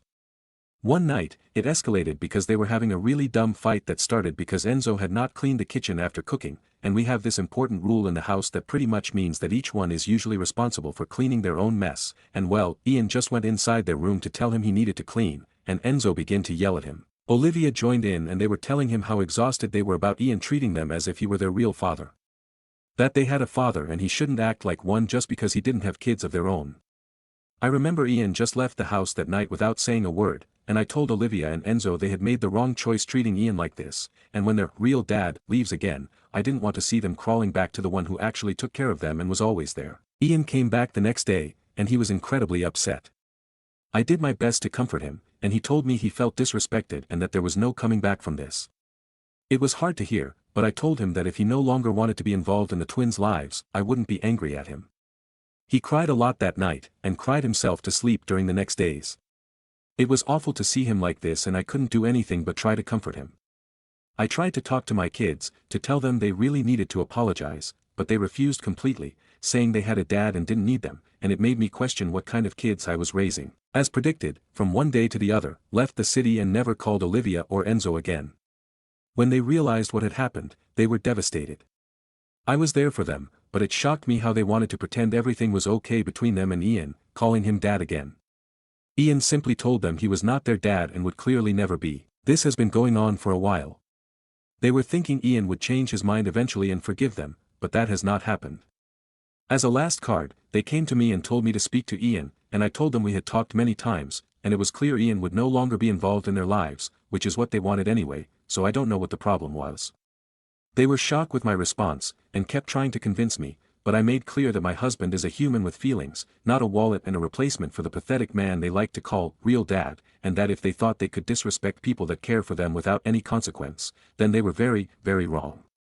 I told them there was no going back from this, that things would not be the same and they had themselves to blame for that. They shouldn't have taken for granted a person that was always there for them. They went crying to my mom after that, and she told me she understood why I was upset with them, but couldn't side with my husband in this, that they are kids that made a mistake a second chance, and I should try to solve things. And to be honest, I don't think I can. I love my kids and they will always be my priority, and this has not changed my love for them, but I also love my husband, and he's such a great man who stepped up when he didn't have an obligation and was such a support for me and for the kids. He was the father they never had for so long, and even if I try, I don't think I'm even close to know the amount of pain that can cause you to have the kids that you raised as your own for years to tell you you're not their real dad and to treat you as literal trash. As much as I want them to make up, I know my husband is so hurt and they caused that over what? A man they had seen barely like 7 times in their whole life. Ian is now convinced that Enzo and Olivia don't love him and only saw him as a replacement, and he thinks that if their real dad ever shows up again, they would treat him like crap again, and well, although I don't think my kids would do that, I know he has every right to feel that way, and if Ian no longer feels comfortable involved on my kid's life, then I don't think I can contradict him. They just broke the relationship. Ian is usually a pretty reasonable man, and he has thought a lot about this, so I know that he's sure about his choice. I know he has been crushed with this, and now he wants us to have a kid, but I have told him no because I believe he just wants to replace Olivia and Enzo. Despite respecting my husband's decision, I don't want my kids to lose the man they've seen as their father ever since they can remember. I know it's gonna crush them and it will affect them even more in the future, and sometimes I wonder if I should listen to my mom and try to talk Ian into trying to repair their relationship. But I don't know. Aita. Stories number 12. My neighbor thinks he's running a motel. So I gave his guests a reason to check out early. My next door neighbor is literally a walking red flag. Tank tops in winter, backwards cap indoors, and a new girl every few nights. You'd think he was running a promo code for Tinder. It probably wouldn't have bothered me if he were quiet about it. But no. Every visit turns into a live show that the neighbors are to listen to, slamming headboard, mattress squeaking, theatrical moaning, and him yelling stuff like, "Yeah, you like that," like he's got a mic in his throat. It's loud. It's late. It's beyond irritating. I thought maybe it was a one-time thing since he moved in only recently. Nope. It's his lifestyle. This man treats his apartment like a free-use room at a shady hotel. And every time someone new shows up, I watch my sleep walk out the door. I did confront him nicely once, just said, "Hey, walls are thin. Could you maybe keep it down?" He smirked and said, "Jealous much? I could make room." Cool. Game on. I printed a fake notice that said, "Notice, this unit is under pest control monitoring for possible bedbug activity. Visitors advised not to sit on furniture or bedding until further notice. Property management." I made it look serious. Then I taped it right on his door. Bold and conspicuous. Plus I was sure he would bring home a girl since it was Friday night and I was right, he brings a girl home. She stops dead at the sign. Her, wait, bedbugs. Him, what? No, that's nothing. Ignore it. Her, nope. Not doing this. She left quickly. I laughed, but apparently he didn't learn his lesson, because a few nights later, he brings another girl home. Loud as ever, so I got a friend involved. She lives for chaos and has acting skills to match. The next weekend. We waited until he brought another date home. Gave it a few minutes. Then she marched up to his door and started banging like the building was on fire. He opens it confused and she bursts in and starts screaming in his face, "Are you serious? You didn't tell me you had HIV. I tested positive. You ruined my life." The girl inside. Gone in 30 seconds. Jacketless. Full sprint. A few neighbors were already in the hallway. I may have given them a heads up. One of them started slow clapping. Another just said, "Yikes." The whole episode was pure gold. Dude have never looked more confused in his entire existence. He hasn't brought anyone back since. It's been quiet, peaceful, like the whole building finally let out a deep exhale. Stories number 13. How do I, 27M, tell my friend, 27M, that he'll never date an influencer like girl? Hi everyone. This is a sensitive topic, and I want to approach it as respectfully and compassionately as possible. I, 27M, have a friend, also 27M, whom I've known since our freshman year of college. He's never really dated, at least not that I'm aware of, and he never seemed particularly interested in pursuing anyone seriously. He'd occasionally mention girls, but it was always in a vague or surface-level way. 2 years ago, I broke up with my long-term girlfriend and re-entered the dating world. That's been a whole journey of its own, but that's another story. Since then, he started talking more about dating and women. I think he now feels like we're in the same boat, and honestly, I'm glad he's opening up more. Here's where I'm struggling. My friend is an amazing person, funny, smart, thoughtful, a great cook, and he has a solid job. But on a purely superficial level, he's not conventionally attractive. Some people might even consider him ugly. When we were younger, that kind of thing might have mattered more, but now that I'm dating again, I've realized how much broader and more complex attraction can be at our age. There are so many different kinds of beauty, and what I find attractive has definitely evolved since I was 18. Unfortunately, my friend doesn't seem to see it that way. He only seems interested in women who look like Instagram influencers, very stereotypically hot. And, being brutally honest, those types of women are typically looking for guys who match their aesthetic, and he just doesn't fit that mold. It's starting to really hurt his self-esteem. Not dating is making him feel like he's worthless. I've tried to gently steer him toward more realistic and fulfilling possibilities. For example, a friend of a friend often compliments his cooking. I suggested he ask her over for a homemade dinner sometime, and his response was, "She's ugly." That really bothered me. At our age, I feel like we should be past this superficial mindset and actually see people for who they are. I don't want to shame him or be cruel, but I also don't want to sit back and watch him spiral because he's chasing an ideal that isn't going to happen. He's not going to date or hook up with a supermodel-type woman. That's just the reality, and it's okay. There's someone out there for him, someone who will love him for who he is. But he's blocking those possibilities because of his narrow idea of what's attractive. How can I talk to him about this without sounding condescending or mean? I want to help him see his own worth without reinforcing unrealistic standards. Any advice would be appreciated. Stories number 14. My best friend and I, both 30F, have been hooking up for years and currently have no desire to stop. My best friend and I, both 30F, have been hooking up on and off for almost 10 years now, through multiple relationships, phases of life, and everything in between. We both identify as straight, though deep down I know I would be considered bi-curious. I enjoy women, but I've never really had the desire to pursue a romantic relationship with one. What started as innocent cuddling evolved into dry humping, and eventually became something more physical and intimate. Over the years, she's been in several relationships, and she's always told me they were open, though I've never fully believed that. I never push or ask too many questions. Despite everything, this dynamic doesn't seem to affect our friendship in obvious ways. Outside of those intimate moments, we really do function like regular friends. In fact, we rarely talk about the sexual aspect of our relationship at all. It's hard for either of us to unpack it, because we both come from conservative, religious backgrounds, and what we're doing carries a heavy sense of guilt and taboo. Because of how frowned upon this kind of relationship is in our circles, it's something we've never openly acknowledged between us. Lately, I've been feeling off. Maybe guilty.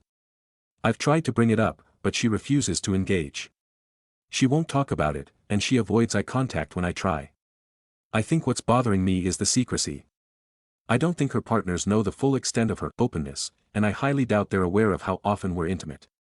That makes me feel complicit in something deceitful. I don't see this ending anytime soon, and I'll probably never speak a word of it to anyone else, but it feels good to finally write it out. Stories number 15. Me, 27F, heartbroken after my 26M boyfriend of 6 years backs out of planned proposal. My boyfriend and I have been together 6 years as of this August. We have lived together now for close to 2 years as well. We have had many conversations about marriage, babies, and our future together. This past winter we had a more serious and strategic conversation about our future than we have had in the past.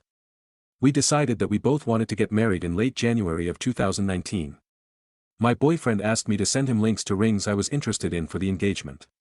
I sent him links by late January of 2018. I of course wasn't expecting a proposal within a few weeks of our conversation.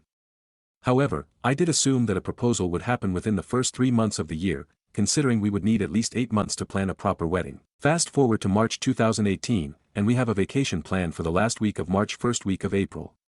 This trip was very representative of our relationship, as it was a mainly hiking and outdoors themed trip. Maybe I was naive, but I was almost certain he was going to propose at some point during our trip. My friends and family were all expecting a proposal as well, despite the fact that we had not talked to many people about our plans for marriage. My boyfriend was seemingly the only person that did not notice what a great opportunity our trip was for an engagement. I came home from the trip disappointed. I absolutely understand that he is not expected to read my mind, and know that I was expecting a proposal. What hurt is that he seemed like the only person that did not know me well enough to know how important this trip was, and how meaningful a proposal would have been. I started to think he wasn't being honest with me about his intentions to get married. For the next week after our trip, we had many thoughtful discussions about what to do. He made it very clear to me that he still wanted to get married this year, and that the past few months had gone by so fast he didn't think about planning a proposal in time for our trip. Fast forward to this past weekend, April 20th, he tells me that he has an appointment on Saturday but won't tell me what it's for. I start to assume he is up to something regarding a proposal. Sunday night he asks me about my rings again, and asks me which one I really prefer. At this point I am very certain he is looking to buy a ring within the next week. Monday night after work he has another mysterious appointment. As you might guess, I am now dead certain a proposal is happening very soon. Come Tuesday night, he is acting funny. He seems sad, distant, and distracted before bed. I ask him what's bothering him, and he finally admits that he is feeling a lot of pressure to propose. He tells me that he was on the phone that morning about to finalize his purchase of a ring, but he gets a bad feeling and backs out. He tells me that he feels like he needs more time, but doesn't say how much time he needs. I am completely floored. I felt like someone had punched me in the stomach. Hearing that was the last thing I expected to hear from him last week. I feel like he has lied to me this entire year about his seriousness over marriage. I feel like he has betrayed my trust and that we are no longer a team. I feel like he's broken my heart from having second thoughts about proposing. At this point in the year, it's almost too late to start planning a wedding for January. So essentially our plans have unraveled completely. I feel lost. I don't know whether or not this is a deal breaker for me. Despite my boyfriend wavering on the proposal, he still strongly claims that he wants to spend his life with me and doesn't want to lose me over this. I'm not sure if this is something I can move past, but I also can't imagine not being with him. Despite being hurt so badly, breaking up isn't something that my brain has even truly considered. I would really love to hear some advice and opinions on this. I haven't talked to many of my friends about this, and have really been trying to work through it with my boyfriend alone.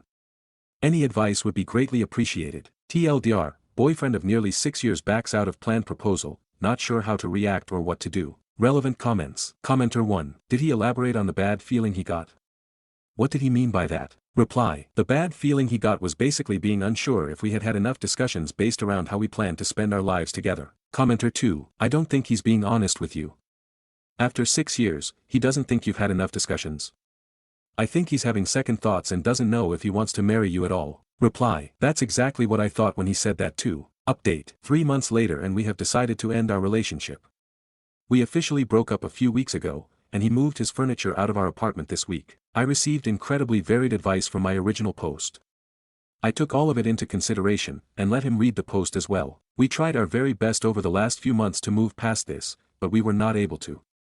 Breaking up seemed like the only option left. To all of you that told me that he wanted to be with me, but didn't want to get married, you were right. I didn't want to believe it, but after months of circular conversations, it came back every time. He just didn't want to get married, he didn't feel like he was ready, and he didn't know when he would be. Basically I wanted to post an update on this thread because I needed to get it off my chest. I always figured that maybe some of you were in similar situations and you were hoping to eventually hear the outcome. TLDR, 6-year relationship ends after disagreement on planned marriage proposal. Stories number 16. Aita didn't invite my best friend's kids to our annual beach trip because they, the parents, never clean up after themselves and have 2 kids that kind of ruin the whole vibe.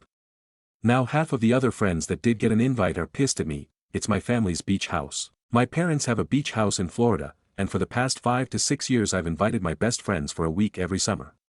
It's completely free for them except for splitting food for the house. We take turns going to the grocery. Only one of my friends has kids, but I've invited his whole family every year in the past so his wife and kids don't have to be left out. Well, each year they don't clean up after themselves, they don't put their dishes away after they eat, they are the only ones that track sand in the house, they don't help clean up their rooms or do laundry before they leave, they always have an excuse why they have to get on the road early in the morning, and when it's their turn to go to the grocery they buy the cheapest shit possible like store-brand hot dogs and chips. Keep in mind there are 4 of them and they are gladly eating everyone else's food the rest of the week. They let their kids run absolutely wild through the house, and Cheetos and Cheerios are friggin' everywhere like in the cracks of the sofas and chairs, in the bed sheets. It's a friggin' mess. Last year the kids sprayed the hose on all of our cars and it left water spots that still haven't come off. The wife also kind of ruins the whole vibe because she makes us wait to go do things saying things like, "Oh, I just put the kids down for a nap, can you all wait 1 to 2 hours to go out so I can join?" I've slowly but surely gotten sick of it, but a year goes by and I forget how pissed I was each time I re-invite everyone. But this year I texted my friend and told him, hey, thinking it will be a husband-wife thing this year if you all need a break from the kids, was kind of hoping his wife wouldn't be able to make it either honestly. When he's by himself he is way better in all ways. All my other friends and their wives that get an invite help me clean up, they put their dishes away after they eat, they help strip the beds and do laundry before they leave. They also help clean up after this guy's kids before they leave. They are all super appreciative and make me feel like I'd easily invite them again without hesitation. The problem is that now this dude's wife has been side texting the other friends saying, I can't afford a nanny for a week and my parents are sick and we don't trust his parents. Guess we just aren't going this year. Now half of my friends are still on my side saying, yeah, this will be more fun for everyone, while the other half is trying to convince me to let the kids come saying, oh man, that's just how they are, they don't expect us to clean up when we go out on their boat or visit them. We'll help clean up again.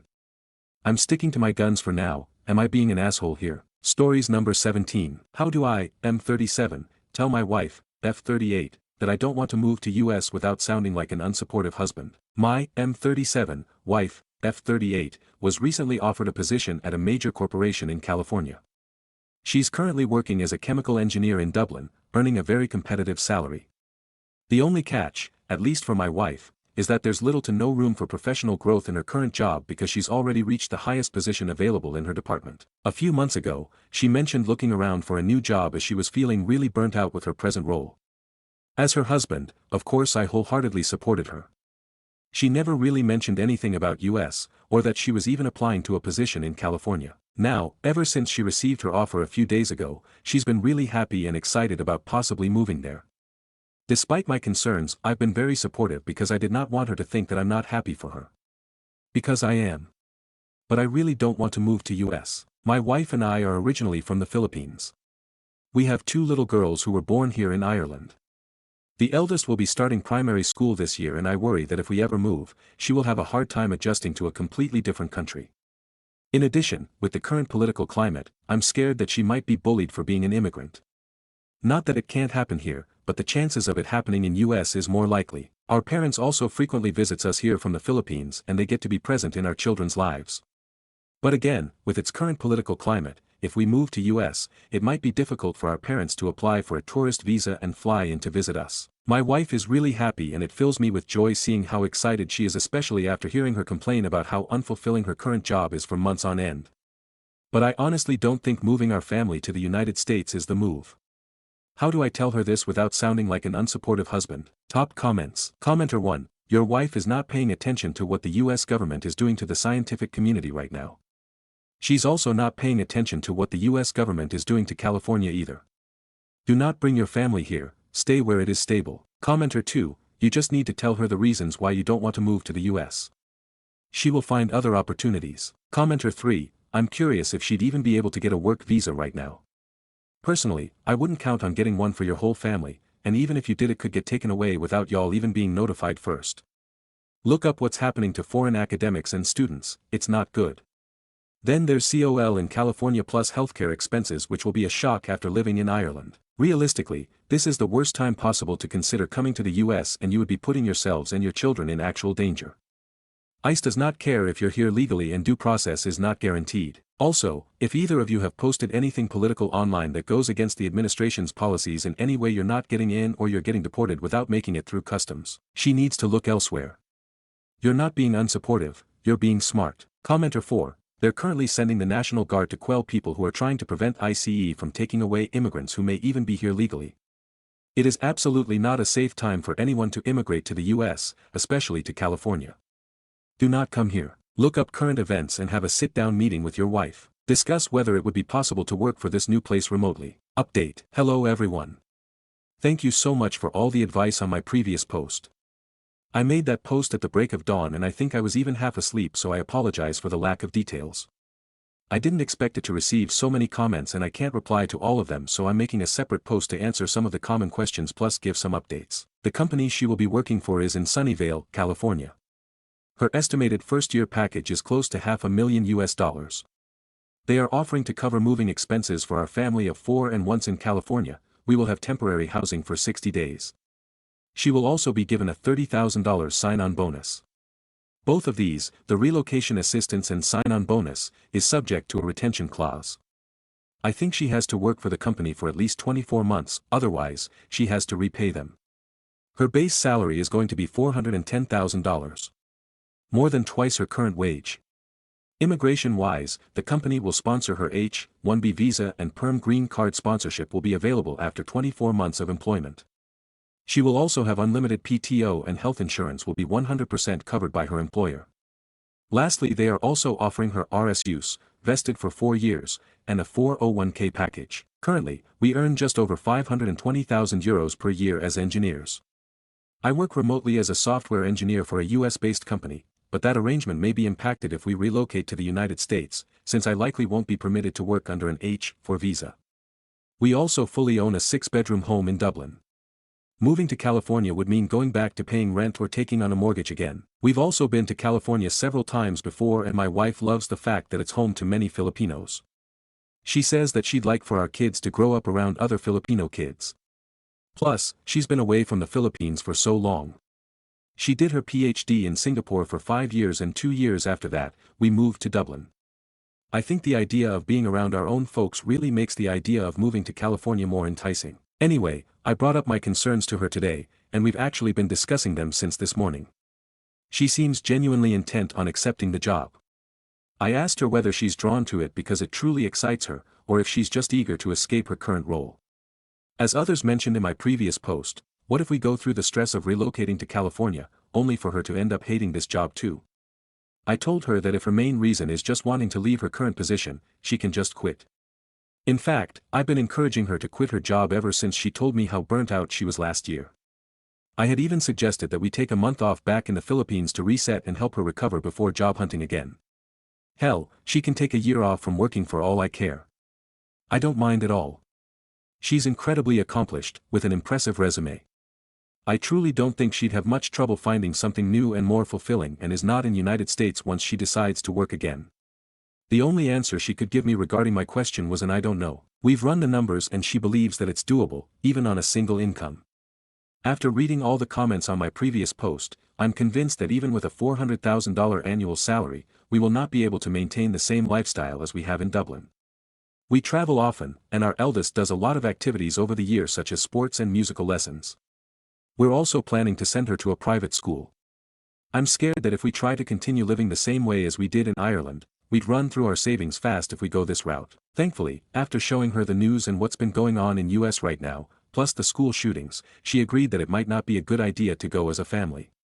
But now, she is insisting on going alone and flying back to Ireland on holidays or vacations to see us, or we fly to her.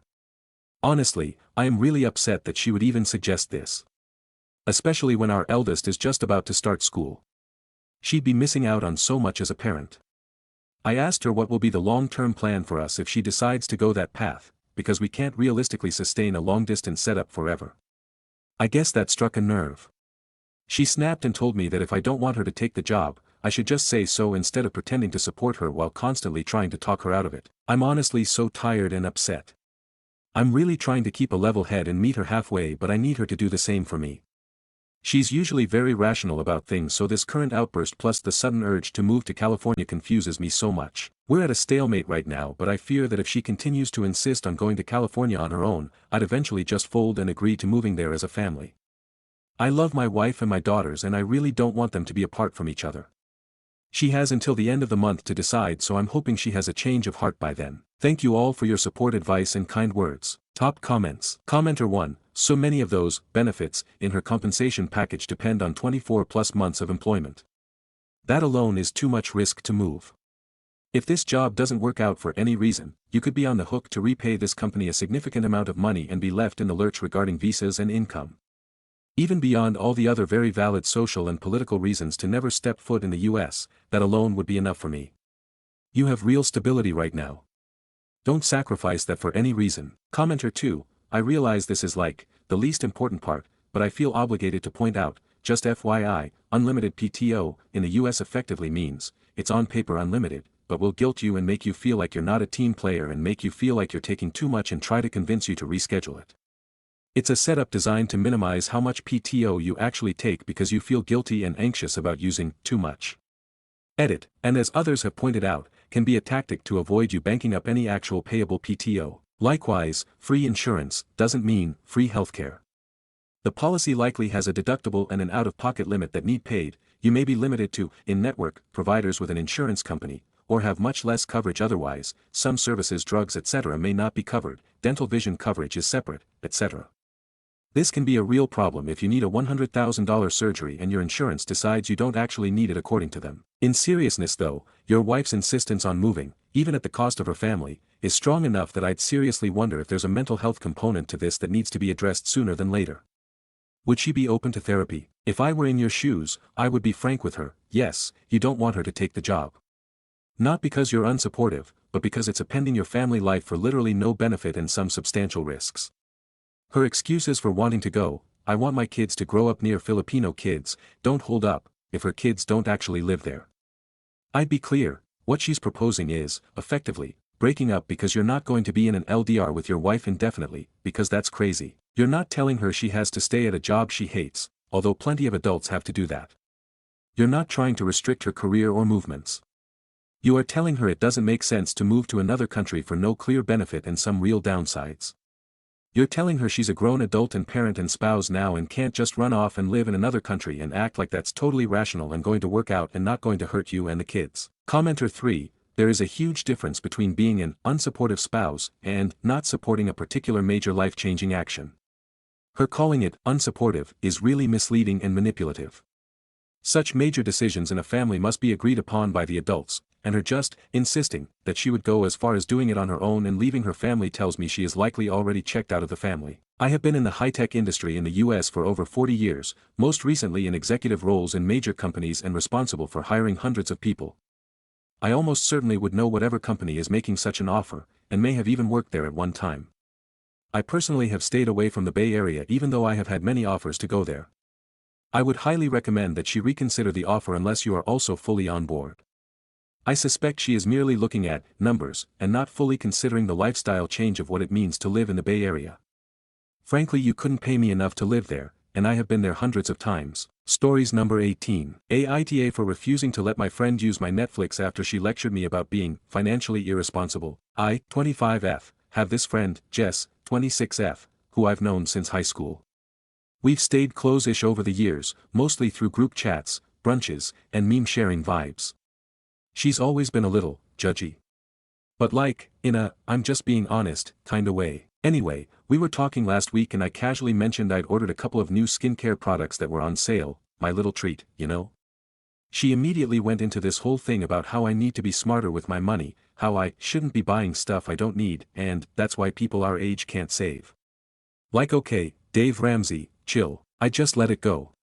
But then 2 days later, she texts me asking if she can use my Netflix login because she had to cancel hers to cut back. I was like, ma'am, the audacity. I told her, sorry, I'm trying to be more financially responsible, with a little smiley face, and she just responded with a passive-aggressive, wow, okay. Now my mutuals are saying I was kind of mean, that it's just a password, and I should have just helped her out. But like, you just scolded me for spending on things I enjoy. Why am I now your entertainment sponsor? Aita for saying no. My friend judged me for spending money on skincare, then asked to use my Netflix account because she's saving money. I said no, she got salty. Stories number 19. Aita for ruining my cousin's life, by existing, being pregnant, and allegedly stealing her baby name. So, I, 18F, have always had weird drama with my cousin Casey, 23F. For some reason she's always had this bizarre obsession with being in competition with me, while loving my older sister, 24F, like she's God's favorite. No idea why, I gave up trying to figure it out years ago. For context, she lived with us from middle school up to now because of family issues, and even then she treated me like a punching bag. Called me a worthless POS, ugly, and tried to make me feel like nothing. And unfortunately, it worked for a while. I hid under baggy clothes, avoided people, and had zero confidence. Fast forward to junior high, I started finding myself. Made some friends, got a lil style, learned makeup from my sister, and got into my 90s baggy clothes but cute era. Casey hated every second of it. Claimed I was copying her. She wore baggy hoodies and sweats with Crocs every day. It got worse when I got a boyfriend. He was 16, I was 15, and she deadass tried to steal him by telling him her body was better than mine and he would love seeing her up under her clothes skull. My mom had to intervene multiple times while my dad kept telling me to let it go. She's been through a lot. Spoiler alert, she's been through a lot her entire life according to everyone. I graduated high school early at 16 with honors and college credits. She hated it and called me a dumb prick who wouldn't get far. She didn't even come to my graduation. Meanwhile, she dropped out of college twice. Projection? I think yes. What made it worse was I found out I was pregnant in November, and Casey immediately started telling family I didn't know who the father was, that it could be multiple men, and even told my dad the father was over 31. Mind you, I've been with my boyfriend for 2 years at this point. When no one believed her messy ass, she tried to take the attention off of me and got pregnant herself. She admitted to this, but sadly she miscarried in February. We were all there for her. I even wore baggy clothes so she wouldn't feel triggered seeing my bump. Still, every time I had a craving or talked about my pregnancy, she made it about her. Would literally cry at the dinner table because it should have been her. Dramatic, right? Then when I announced my baby's name, she went and got a custom blanket made with the same name, her due date, and the day she miscarried, claiming I stole it. When the name was my mom's mother name who she has no relation to, she's my dad's niece. I kept the name also. Today's episode, we're planning my baby shower, talking about decorations and food, when she loudly scoffs from the living room, no one cares. We ignore her. We said the baby's name again, here she go, a name you stole from me. I rolled my eyes cause why re you still on this? I'm showing my mom a pic of a custom car seat cover I ordered. She storms in with her own baby stuff she bought before the miscarriage, mumbling, hopefully I don't steal her ideas. Like. I have most of her things already, I don't want your ideas. Once again I ignored her and my mom told her she loved them. Once she sees me not caring she then went full on explode mode. Accuses me of copying her, being jealous, needing to heal before I bring a baby into this world, and randomly brings up the hormonal hygiene struggles I've been having lately. That she overheard me talking about like WTF. We left to the backyard where my sister was and this woman followed us out screaming. Saying we treat her worse than her own parents did. Big lie, my parents have babied her for years while she treated me like dirt. My dad eventually came upstairs from the basement because she was so loud, asked what was going on, and for once, instead of coddling her, he went off. He straight up said, Casey, for God's sake I love you but what is your problem? You pick fights constantly, you play victim, and you're not in middle school anymore. If you want to stay here, you need to get your act together. I can't keep doing this with you or you picking with a teenager who has done nothing to you. She was shell-shocked. Stormed to her room, packed a bag, and left. Later she texted me this. You've won. I can't fight you anymore. You've always ruined my life even when I was with my parents. You were always the favorite and I always hated you. You ruined everything for me, and now I feel kinda bad. I didn't respond and no one's heard from her since. Update. Hey you guys, I'm honestly overwhelmed by all the responses. I didn't expect this to blow up like it did, but thank you so much for the kindness, advice, and support. I wanted to answer some of the questions I've been seeing a lot in the comments. 1. Was she the youngest girl before me? Yes, she was the last girl born for 5 years before I came along. Our family is mostly boys with only a few girls here and there, so I do think that may have played a part in how she felt about me. 2. About me being a teen mom, I turned 19 in a couple weeks. I've been independent since I was able to work at 15, and I even have my own small business that's slowly growing. I still live with my parents for now, but I handle my own life for the most part. 3. Why didn't my parents get her into therapy? My mom has tried several times to convince my dad to get us all into therapy, but he's one of those people who doesn't believe in it. He's always told us to pray or write it down instead, which honestly did help me at times growing up, but she definitely needed professional help and still does. I've asked him recently to consider it, and he just rolled his eyes and ignored me. For my parents' ages, my mom is 46 and my dad is 57. They've been married since 1998, so about 26 years now. 5. What happened with her parents? Her dad was physically abusive to both her and her mom. Her mom helped her run away and sent her to live with us, while she stayed behind. We live on the East Coast, and they were all the way in Oakland, California. As for contact, no, we haven't spoken to them since they lost custody of her. 6. Why was I so nice to her? Because I genuinely looked up to her. My older sister was never really around much, and I thought she and I could be close like sisters. I really wanted that. 7. Was there favoritism? Not really, no. I feel like we were treated fairly for the most part. If anything, she got a little more attention and was doted on more, probably because of what she'd been through. I only got extra toys when I was little because I was 4 years old and too small to do the stuff they did. 8. Where is she now? No one has heard from her since she left. She's blocked all of us, and as far as we know, she doesn't have a job or anywhere stable to go, which honestly makes me nervous because it's likely she'll try to come back eventually. So we're keeping our eyes open and being cautious. Update: Aita 4 ruining my cousin's life, by existing, being pregnant, and allegedly stealing her baby name. For anyone new, quick recap: my cousin Casey bullied me most of my life, constantly compared us, and when I got pregnant she accused me of stealing the baby name she had planned, which was actually my grandma's name. Things blew up, she stormed out, and no one heard from her until now. On to the update. Casey ended up coming back about 2 days later, drunk and higher than ever. It was around 1 a.m. I was asleep, but apparently my parents were still up watching a movie when she came in. My dad, who's a recovering alcoholic and has been sober since I was 14, was furious and disappointed. They tried to sit her down to talk, but she just cried and said she was tired and wanted to lay down. So they let her go upstairs. A little while later, my parents stepped outside to the back patio for a smoke break. Yes, both of them smoke occasionally. And of course, while they were outside and out of earshot, Casey came to my room. I woke up to her trying to open my door. Thankfully it was locked. She started shouting for me to open it, calling me a POS and saying we needed to talk. When I told her to go away and that we could talk in the morning, she started banging on my door, kicking it, and was saying that I would never be prettier than her and that I was the ugly black sheep in the family. This again. Get help. I told her to go to bed again, but she wasn't done. She threatened me, saying if she saw me tonight it wouldn't be good for me. At that point, I started recording and sent a video to my dad. He came rushing back inside and went off. He told her she wasn't staying another night in his house and she needed to start packing ASAP, that coming home drunk and bullying me again was unacceptable, and she needed to figure out where she was going in the morning. She broke down crying again, claiming we were all she had and she just wanted to talk. My dad didn't budge this time. He told her the only person she needed to talk to was a therapist, and until she got professional help, she wasn't welcome here. She was shocked, because like I've said before, my dad's always been old school and kind of coddled her. But not this time. My mom came inside mid-conversation, sat her down, and apparently had a heart-to-heart about how unacceptable it was for her to live in our home while treating me like garbage. I was watching the whole thing go down on the security cameras from my phone because yes, I'm that petty. But then my sister Monica starts texting me, taking Casey's side. It goes something like this: Monica, Amaya, for once will you stop making it so hard with her? She only wanted to talk. Me, it's 1 o'clock in the morning. I'm barely able to get out of bed, what do you expect me to do?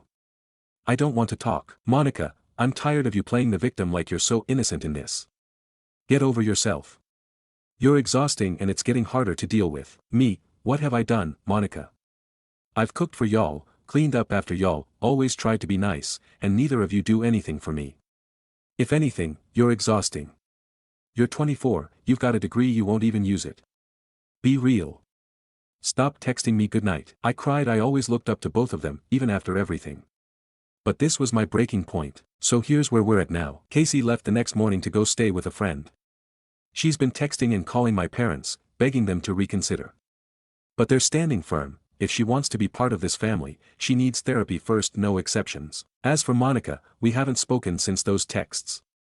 My mom noticed and asked what was going on, but I told her to ask her daughter because I had nothing to say. I've officially uninvited both Monica and Casey from my baby shower. Neither of them will be involved with my baby, and my mom said it's my decision. So no Aunt Monica.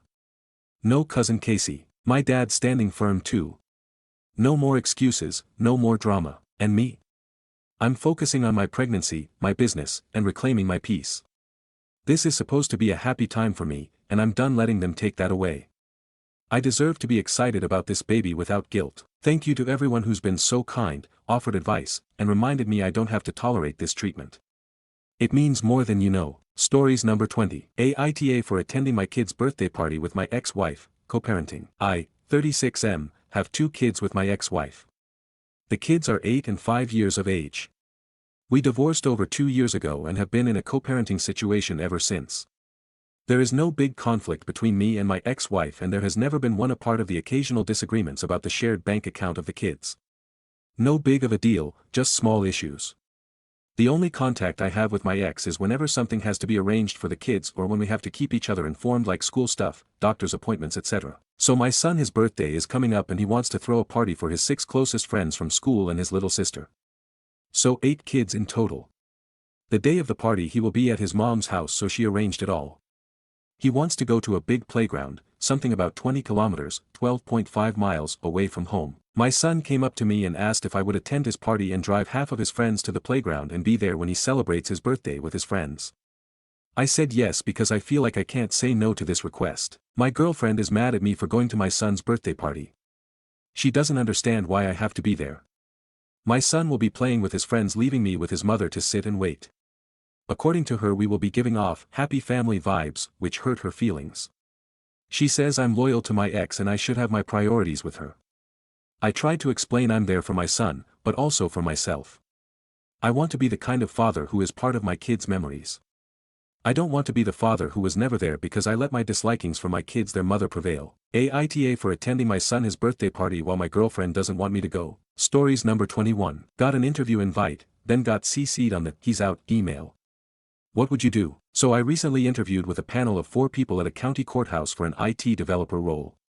One guy couldn't make it to the interview. A week later, this morning, I get an email from that same guy asking to schedule a Zoom meeting to get acquainted. Cool, right? Well, not for long. Shortly after, another panelist replies to that email CCing everyone, including me, the applicant, and says, "Bart is out. Lisa is not the authority on this matter. Cancel the request to Bart and apologize." And yes, Lisa is the one who actually seemed to like me during the interview. And she was also CC'd in this email, telling her that her opinion didn't matter. So I guess I got the boot and a live show of their messy internal drama. I knew some people in the panel had reservations, but this? Come on.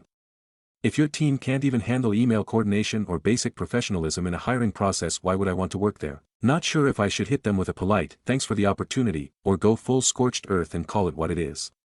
Thoughts? Exact transcription of email image. Email 1. Hello Bart. I apologize for not being available for the previous interviews. I was hoping we would be able to schedule a Zoom meeting for us to be able to get acquainted. Would you be available Monday afternoon? Thank you. Department of Information Technology, Deut. Email 2. Pretty sure is sick, said Bart is out. Lisa is not the authority on this matter. Cancel the request to Bart and apologize. Sum of comments. Commenter. Respond and tell them your strongest trait is awareness and proofreading. Reply. Forgot to mention Lisa was also CC in this conversation. So not only did I get the out, but she got insight to his thoughts on her opinions. Commenter. Respond to everyone on the email and suggest you may be a good fit for the job of the person who CC'd you. Reply. Nice. Commenter. That's NYC, isn't it? Reply. Nope, Illinois. Commenter. Oh come on, LOL, wasn't a power plant position, was it? Reply. Worse, a county courthouse. Commenter. They have developers at a county courthouse. OOP, apparently, they outsource a lot of reporting. They are sending numbers to the state via PDF formats and want to build out a back-end repository to report electronically to the state. So, they wanted me to build them a database and code it accordingly for reporting purposes. Commenter. Yeah, sometimes I get amazed that people who make these decisions are the least qualified to do so. I wouldn't go scorched earth, but I'd definitely CC to all of them, politely expressing confusion and asking if they've come to an agreement decision. Like, they'd know they fucked up just from acknowledgement and they'd have to spell it out for you. TBH, if you're not desperate, I'd be glad that clusterfuck gave you a miraculous opportunity to avoid it. Reply. Thanks, no, this was just a random cold call from a resume I left at a job fair. I didn't even apply to the position. They called me. Commenter. Bart and Lisa.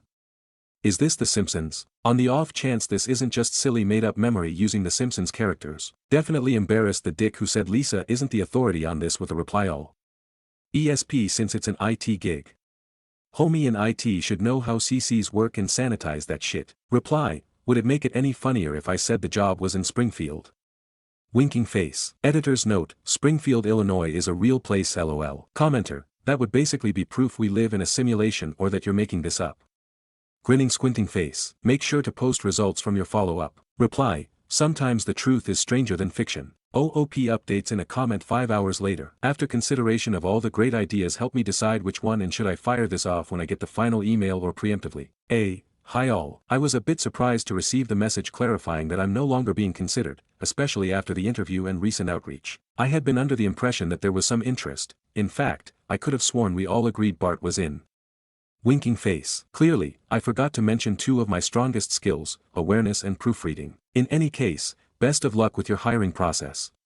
I'll be pursuing opportunities where the communication is a bit more aligned, or a little spicier.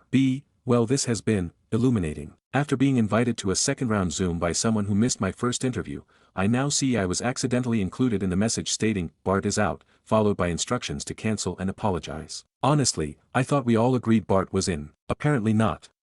Clearly, I should have listed awareness and proofreading higher up on my resume. Best of luck finding someone who can also help manage inbox coordination. Edit from suggestions, option C, short and to the point. Hi all. Honestly, I thought we all agreed Bart was in. Clearly I should have mentioned awareness and proofreading higher on my resume. In any case, best of luck with your hiring process. I'll be pursuing opportunities where the communication is a bit more aligned. Update post. Good afternoon, everyone. First off, a huge thank you for all the interest and advice on my previous post about the job application email. The comments were amazing, some serious, some hilariously funny, and some truly thought-provoking. I ended up going with a professional yet witty approach, aiming for a mic drop without burning any bridges. I sent the email out at 8 a.m. I'm not really expecting a response, but I'll be watching to see if anything comes in. Unless I hear back, this will likely be the final update on this situation. Thank you again to this incredible community. Email transcription. Hi all. I thought we all agreed Bart was in. I'm sure that message wasn't meant for me, but no worries, no apologies necessary. I appreciate the opportunity to interview with the team and get a feel for the role. If you find yourself looking for someone whose skill set includes a strong focus on awareness, attention to detail, and yes, proofreading, feel free to reach out. Wishing you the best in your search. Bart. Sum of comments. I also did thank some users that you can see in Rejobs. I couldn't shout them out here as the post would be automatically removed. Thanks again all. Editor's note, I didn't want to link those posters here in case they got spammed with notifications. Commenter, on if they will respond, I mean they won't. They'll be like, ah shit. And then they won't ever think about this again cause they're not hiring OP. Maybe someone gets a stern talking to, but that'll be about it. Reply, as long as someone eats crow and Lisa gets a good chuckle. Commenter, this type of shit happens in the recruitment process on a daily basis, they will have forgotten about it by lunch. Reply, I'm sure they might. But this will be a story to tell by the water cooler for a long time. I know it will be added to my repertoire of stories. Commenter, I hope some employers on Reddit reach out to OP, because this was an excellent demonstration of teamwork and problem-solving skills. Reply, right. I should have shamelessly plugged my LinkedIn or resume. Winking face. Commenter, you really think that didn't burn any bridges? Reply, one with the guy who didn't like me anyways. Probably not for Lisa. But I wouldn't want to work there anyways. And they are not in a big area. So not too worried. To another commenter, my bridge was already burned with the guy who sent the reply. Nothing to lose. They can't not offer me the job twice. Expose who it is. Yeah. But I think it would be bad karma to name drop the person or company. I got my comeuppance through my email and the validation of so many comments. I'm satisfied and moving forward. Thanks but no thanks on the job. Commenter, hey Bart, what kind of role are you looking for? My place of work is hiring and we aren't jerks. Reply, I have a master's in information systems. With a certificate in data analytics working with SAS. So data analysis, I've worked in information systems, strong background in support specialist. Stories number 22. Aita for changing my last name to match with my kids even though my ex hates it. I, 27M, was having casual sex with Naya, 26F, for 2 years when she got pregnant. I told her I'd stand by her and the baby, but she told me to care more about the kids than her because we were not a couple and never would be. About 6 months into her pregnancy she told me she was putting her new boyfriend on the birth certificate and didn't want me involved. I told her I wasn't about to let her cut me out of our baby's life. She warned me I'd need to fight because she wanted to make things easier and her boyfriend being the dad was easier. 8 months into her pregnancy I found out she was expecting twins and not a singleton. The reason she never told me is the less I knew, the more she could make it look like I didn't care when paternity and custody became a fight. When the twins were born I petitioned the court for a DNA test and to establish custody if they were proven to be mine. I had some doubt around then because of how hard she shut me out. DNA showed I was the father of our twins and a custody schedule was set up where I could be involved and pay child support. After paternity was settled and my name was put on the birth certificates, I really hated that I didn't have the same last name as them. So I changed mine to match. She heard about it through some people we both know and she told me it was gross and she hated the idea. I told her it wasn't her decision and I wasn't doing it for her, but for me and to match with my children. This is my first Father's Day as a dad and I get to have the same last name as my kids and it feels great. They're almost 1 and this last year and a half has been crazy and it's still not over. But I don't regret the decision to match with my kids. I know my ex, and her boyfriend, both think I was wrong. My ex's boyfriend taunted me a few times that he might share a name with my kids one day when I won't. They think I did it because of that. But my mind was on it even before he said it the first time. Was this an move when it was about my kids and not my ex? I know it was her name first but Aita. Stories number 23. Entitled Family in an Airport Bourbon Lounge. So I'm visiting an area of the country where bourbon is produced and am at the airport on my way home. Stopped in a bourbon tasting room to get some decent food and get away from the crowd. Things are very pleasant for a while, and this older woman comes in and orders a sandwich for herself and some chicken tenders, to go, and promptly spills water all over an entire section of the bourbon lounge. That's fine, all of us have spilled water all over at one point or another. The waitress is visibly frustrated but calms herself down and starts cleaning up. About this time, 2 parents, 2 small children and a baby in a large stroller arrive. The grandma tells everyone that because she's spilled at this table, they should all sit in the only nice leather couch and nice leather chairs section of the fancy lounge, somehow in spite of the fact that there are a couple and a woman by herself sitting there and there's only one couch free. They start to cram in and there's clearly no room for them, so the woman by herself volunteers to move. They take over her section and then fully surround the couple, and the kids, who are completely out of control, start grabbing things the couple is drinking and eating, with their parents protesting ineffectually. Chicken tenders are handed to the kids, they eat the tenders while flinging ketchup lids around. The mom orders hot water, which the waitress gets for her and uses it to warm up the bottle of milk for the baby. They start talking to the couple, clearly interrupting their quiet time, and one of the kids grabs my mostly empty glass from my table and just goes off with it, which no one notices but me and the kid. The waitress tolerates the shenanigans for a little while until the mom orders another glass of hot water, and then she asks if they plan on actually ordering anything. They all sit in stunned silence for a second and then the dad orders a drink. That's it, I just left and I am just aghast. In addition to clearing off myself and the woman who was originally sitting there, that entire side of the lounge was emptying by the time I left. The waitress looked furious, she's losing tons of business for people who are asking for hot water and who ordered 1 drink, chicken fingers and a sandwich for 6 people. It's a bourbon lounge. Just had to vent. Stories number 24. Need advice please, broke husband's trust by hiding late utility bills. Hi all, I messed up badly and need some advice. My husband and I have been married for 15 years and generally have a great relationship. I really admire him, he's a wonderful husband, kind, conscientious, and loving. He is a nurse and works hard to support our family. He is the sole breadwinner that I am in charge of paying bills in the family. 3 months ago, I got behind on our utility bill, we rent, and pay gas and electric to the landlord. I didn't tell my husband and planned to pay the back due over a few payments in order to get current. I should have told him. For background, my family is abusive and I was raised with a lot of guilt and secrecy around money, and I've had issues in the past with my husband where I wasn't honest in my communication with him about financial issues or have kept information from him. I have bipolar disorder and he has been patient with the complications this has added. He's also dealt with a lot of BS from my family being intrusive and verbally abusive to us. He asked me to promise to never keep things from him again, and we moved forward.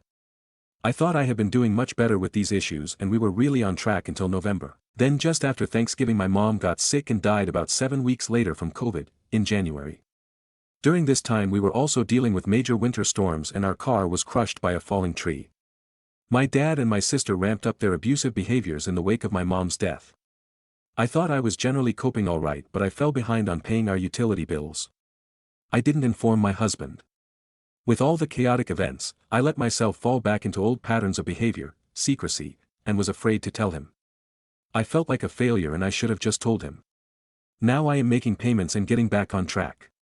Things are fine with the landlord. However, this morning my husband got an email from the landlord's office with the statement of the past bills, and he is understandably furious with me for not telling him. I don't think he wants a relationship with me anymore. He thinks I'm hiding other stuff from him. There's really no excuse. I wasn't dealing with my mom's death and the family fallout as well as I thought. I didn't mean to keep this from him. I don't know what to do. I feel like everything is falling apart. I don't know how I can regain his trust. He's a wonderful person, I love him so much, and I feel terrible for keeping this from him after he asked me to please just be honest with him. I am crushed that I broke his trust. Does anyone have any advice on what I can do? Thank you in advance for your help. I feel like my heart is being crushed out of my chest. TL, hid late utility bills from husband after he asked me never to lie to him, broke his trust. How can we move forward? Edit, sorry I wasn't very clear, he's not angry that we were in a financial situation where we got behind. He told me he would have understood that. He's angry because I didn't tell him about this when he's repeatedly asked me to be fully transparent about financial issues. Relevant comments. Commenter 1. What did you do with the money instead? Reply. There wasn't any, instead. Finances were just tighter during Jan, the months I fell behind, due to higher costs of everything and then us not having a car, so having to deal with that. In early March we finally got the insurance settlement for the totaled car and we were financially back on track. So now I'm in the process of paying back those 3 months. But I didn't tell him at the time and I should have. Commenter 2. Was the husband's anger directed at the financial difficulty or the lack of transparency? Reply. He was aware of rising costs of everything, definitely. But when I'd go to the grocery shopping, get gas, etc., I wasn't as forthcoming as I should have been about how those costs were affecting us at the time. I would tell him, wow, things are a lot more expensive, and we'd kind of talk about it abstractly. But I didn't clearly say to him, hey, I'm going to pay the utility bill late because the landlord is okay with a late payment and the other bills don't have that option. I hid that fact from him because I felt guilty and embarrassed because I'd failed. So that's why he's so upset, because there wasn't a good reason not to tell him. I felt ashamed because wasn't able to make everything work, because costs were higher, and I felt responsible for that. So he would ask how things were going, and I'd say, oh yeah, we're doing okay, but I should have just told him all this, especially since he's asked me to be transparent with him on this stuff. I understand why he's angry with me. Commenter 3. You didn't say what you spent the money on. Also, how much money are we talking about overall? You are probably beating yourself up over less than $2,000. Reply. It was a total of about $700, it was just that finances were tighter for about 3 months, higher costs and not having a car for a few months, and I wasn't communicating how that was affecting us at the time. I thought I could just take care of it once we had more money coming in, and he was upset I hadn't been clear with him. Update. Hi all. First of all, I wanted to say thank you so much to everyone for their comments, advice, and tough love. So many wonderful people reached out to me with advice and perspective. I tried to answer most of the comments. I'm sorry as I'm sure I missed some, but I really appreciate everyone who took the time to give their input. As for the update, I'd written the post Friday and my husband slept in the spare room that night. When I got up on Saturday, he told me he'd actually found the Reddit post when he couldn't sleep and read everyone's comments. That gave us a lot to talk about, and again I really appreciate everyone's input and good ideas. We had a really great talk about everything that's been going on. I told him again how sorry I was that I'd broken his trust and that I completely understand why he's upset. My husband said that some of the comments reframed the situation a little bit for him, and we were able to have a long talk about all the fear and shame and issues with communication we both have around money. He said he realized he should have been more involved with the finances, but he's also had some anxiety about money in the past, so he was basically leaving me to it so he didn't have to think about it, and he was sorry for that. We are going to be doing things differently in the future. As several Redditors suggested, going forward my husband and I will be having weekly check-in meetings to review all the financial stuff, what bills are paid that week, etc. I never want to go down this path again, so we are feeling really good about this plan and sticking to it. I had my first therapy appointment this morning via Zoom, yay. My husband is super excited for me and really happy in general that I finally took the step of seeing a professional. The therapist seems like a good fit so far, and I'll be going weekly. Seeing so many comments telling me I needed to get in with a therapist was a wake-up call. All the comments reminding me of the toll my actions were taking on my marriage were a wake-up call. My husband is a great guy and I am so thankful we are working to move forward on this. I'm looking forward to working with the therapist. It's a little scary but definitely for the best. My husband is really excited for me to feel better, so that is helping me feel more positive about it too. So all in all, things are looking much better and we have an action plan for going forward. I was really blown away by all the sincere and wonderful advice and support I got from the kind folks of Reddit. I really don't know how well I would have handled this situation without you all. Again, thank you so much to everyone. TL, husband found my Reddit post, we talked everything out, have a plan going forward, and I got in with a therapist. Thank you for your help everyone. Stories number 25. Am I overreacting? Found out my partner's boys trip was actually a couple's trip. I cut all communication with my partner after I saw him with another girl on a trip without any real resolution. My partner, M28, and I, F28, have been together for 3 years. This year he planned and went on what he said was a boys trip. They are friends since high school and all love Formula 1. He's been planning for a while, and as the months went on he'd just tell me what stage he was in his planning. I didn't press him for details, just told him to have a good time and stay safe. But while he was on the trip, he barely messaged me. Like 2 snaps of him on a train and that was it. I just figured he was out having a fun time, so I didn't bother him much either. For context, he isn't the type to post all on social media and stuff, but he would send snaps to me about daily life and stuff. However, he was enjoying himself and I started to see him post on his Snap story and not to me. I left it alone, but I felt weird. That was the first day. By the end of the day he didn't do a check-in call. All I got was, "How are you booba? I had a good and long day, my feet are hurting," that was all. 3 lines and he was gone again. I was confused but tried making the excuse that he probably had a full day and was gonna go to sleep or maybe even go out with the boys at night again. Day 2 came and even less communication. No good morning, nothing. But something didn't sit right.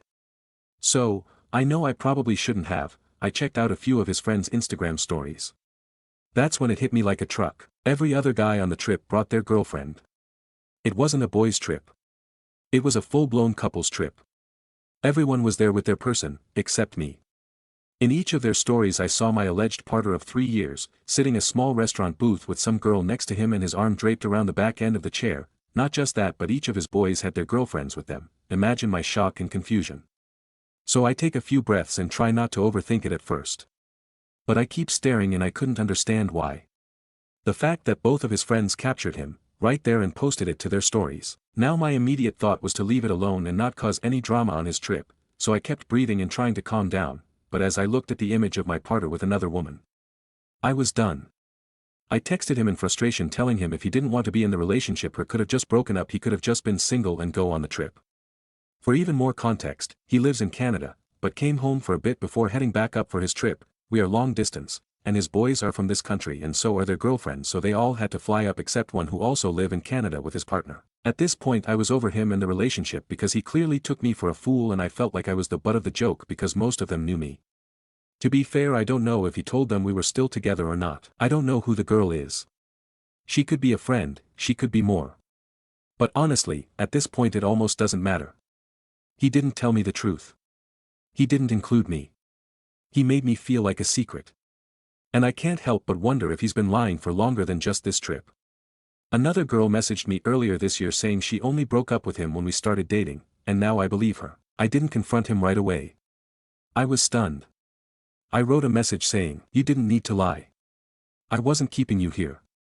You could have left any time you wanted.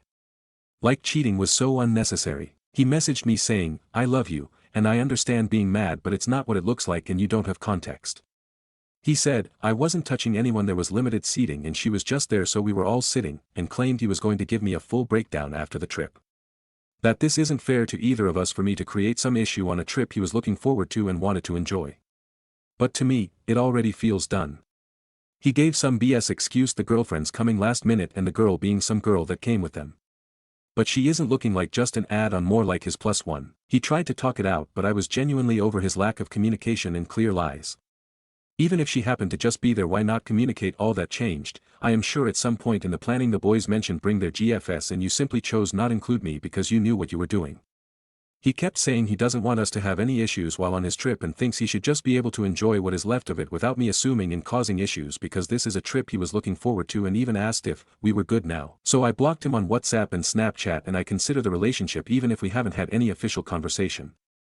There is no context or explanation that can explain you being up under another girl on a boys' trip. So am I overreacting? Update. Thank you for the comments, and yes, I did come to Reddit to get it off my chest just in case I was being hypersensitive as I can be sometimes. Like maybe I was just anxious because I can overthink. To answer some questions, I've read your comments and for the record, no, it's not AI written but I wrote it in and put it in ChatGPT because I was typing hysterically and I asked it to spell correct BTW. He was at home until midway last year when he left to go to Canada. Before his trip this week he asked if I wanted to go to Toronto for a mini trip when he came back in a few months and we got into a mini spat about some random thing but actually communicated through it well. We've known each other since high school and just kept in touch until he came home and we were officially together. He asked me to be his girlfriend and all. So for me the biggest thing is the lying. We hit a weird patch because I agree, long distance can be tough so I know it was a silly attempt to make it work but it wasn't going to be for long at first. He was a good partner for the most part and I would not have known or expected this. It's the quiet ones you have to be careful of I guess. I will just try to move on from this but I trusted him and he and I were friends from high school as well, and we only got together when he came back home after studying abroad. We were officially together, I met his family, we hung out with his friends a few times, the whole 9 yards. I am not close to his boys' girlfriends so I couldn't ask them and ick about the boys but honestly I am sure the boys will stick up for him. I've known them since school as well. But this one guy always has a shot of them, him and the girl, somewhere in his story. I blocked friends as well too because I don't want that in my face and I keep wanting to check. I am just tired and hurt. He sent a message on another app pissed to say not to message or call him because I blocked him. But he was still blocked so he probably did that to try to hurt or upset me. Knowing him he won't come by when he comes back home so at least I know this is over. It's just to heal now I guess. Ick if I can trust a person again. I don't think I want another relationship for a very long time. I'm too old for these games. Stories number 26. Aita for adopting a dog after I thought my boyfriend broke up with me. My boyfriend was going through a tough time, and he said he needed a break. He said he was going to press pause on our relationship and go visit his family in Washington. I asked how you pause a relationship, because I don't understand how that works. He said he needed some time to work on himself and asked me to respect that. After he left I reached out to him a few times via text asking him to let me know he arrived safe and to say hi to his mom for me. I received no response. I tried to call and left a message asking if he had broken up with me. I came to the conclusion that he'd ghosted me, and my friends agreed. I was bummed, and my best friend recommended I find something like a new hobby or a new show to watch that wouldn't make me think of my boyfriend. I decided to get a dog. My boyfriend is horribly allergic to pet dander, so I never even considered getting a pet. However, since he broke up with me, I decided to get one. He's a senior dog from the shelter that needed rescuing. He's low energy and likes to lay with his head in my lap while I read, work or watch TV. After 6 weeks away my boyfriend texted me that he was back and coming over tomorrow, which was yesterday, so we could talk. I was shocked and texted him back asking what he was talking about. He said he was back and ready to unpause our relationship. He said he would talk to me about everything the next day. I texted back asking what relationship.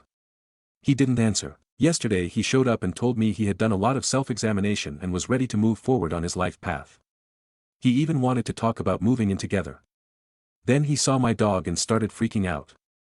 He asked me how I could get a dog when I know how sick he gets. I told him that since he broke up with me, I didn't think it mattered. He said he didn't break up with me. I said he ghosted me. He said he communicated with me telling me he was pressing pause and visiting family. I said not answering texts is ghosting. We argued in circles and then he said he had to leave because he was getting an allergic reaction, even though he was standing in the doorway, not inside. I feel like he broke up with me and it was okay that I got a dog. He says that he never did and therefore it's a horrible act of disregard to have gotten a dog. Which of us is right? My best friend said I should break up with him because he's a jerk. I don't think I should have to break up with someone that already broke up with me. If I break up with him I'm basically agreeing with him that he didn't break up with me and therefore I was an asshole for getting the dog. Right? Stories number 27. My folks spilled Mercury on the floor and vacuumed it up. How bad is it? Apparently Stepfather decided that it would be a good idea to play with a small bottle of mercury and somehow spilled a few drops on the floor, about the same amount you would find in a thermometer, as I found out. The real problem is that they used a vacuum cleaner to clean it up. As far as I know coming into contact with it in liquid form is not a big deal but involving a vacuum cleaner changes everything. I told them to leave the room, open all the windows, and get rid of the vacuum cleaner bag immediately but they're entirely unconcerned. Aside from notifying authorities, what else can be done? How big is the risk and how serious was the exposure? Thanks in advance. Sum of comments. Commenter, the vacuum cleaner must be destroyed. It's contaminated. Everything that touched the mercury, like towels or brooms, must also be thrown away. Throw away everything it touched, unfortunately. Reply, thanks told them to do this, got accused of blowing things out of proportion and being paranoid. I'll try again, but not much I can do if they don't value their own lives, I suppose. Commenter, why do they have mercury to begin with? Reply, beats me, he hoards all sorts of garbage for no reason. He was never the sharpest tool in the shed, but it got worse as he got older. Commenter, it sounds like this was significantly more than a thermometer's worth of mercury, in which case hoovering was an exceptionally poor decision. The chemistry sub has lots of advice on this, but at the volume, I wouldn't assume the risk was gone. How much was in the bottle? Volume, and I have to wonder what the reason for having it was. Reply, their description is, 1, maybe 2 drops that were no bigger than a grain of rice. Not super helpful, but could be worse, I guess. Commenter, you're downplaying it based on what they describe as small droplets, but vacuuming can cause them to create mercury vapor. Doesn't matter if it's small. Reply, no downplay here, just told you of their answer when I asked them how much was the spill. I'm fully aware how dangerous even a tiny droplet can be. Commenter, I broke my mercury thermometer during COVID. It was glass and on my bathroom counter, it rolled into the sink and the glass broke. It was about that amount. With the exhaust fan on, I put on nitrile gloves and wiped up the globs, wrapped the trash before disposing of it, and cleaned the sink. Then I died. This is my ghost. Reply, worry not, friendly ghost, I shall be joining you soon, smiley face. In response to a longer comment, I'm not in the USA, but we do have a poison control hotline in our country. I called them and explained the situation. They advised to throw away anything that had come into contact with mercury, walk outside the house for 3 to 4 hours, and air out the house. I can't say I'm convinced, but this is how much they care. Update comment. Finally convinced them to call the authorities and make them get rid of the vacuum cleaner. Score 1 for me. Update. Side note, I'm not in the USA, so I drove over to their house and called the emergency line in my country. First the local security forces and health teams came. When I explained the incident, they did not take it seriously. They gave me mocking looks and sarcastic smiles. Dude, such a small amount, why make this fuss, etc. Then a team from an institution called Disaster and Emergency Directorate has come. This team cleaned up the remaining mercury with measuring devices and special equipment. They said I did the right thing by calling and congratulated me. They confirmed the ignorance of my family and the teams that came before them. Looks like everything that could be done, has been done. They told them to take a health test after some time.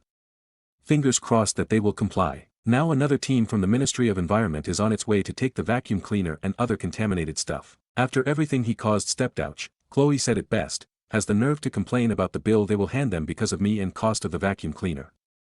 Told him to search mercury poisoning and check out some visuals to maybe get back on the right track. Stories number 28. Aita for threatening to divorce my husband over Mr. Beast. I, F24, am seriously at my wit's end. My husband, M26, is partially deaf from DJing in his teens early 20s, so he needs things louder to hear them.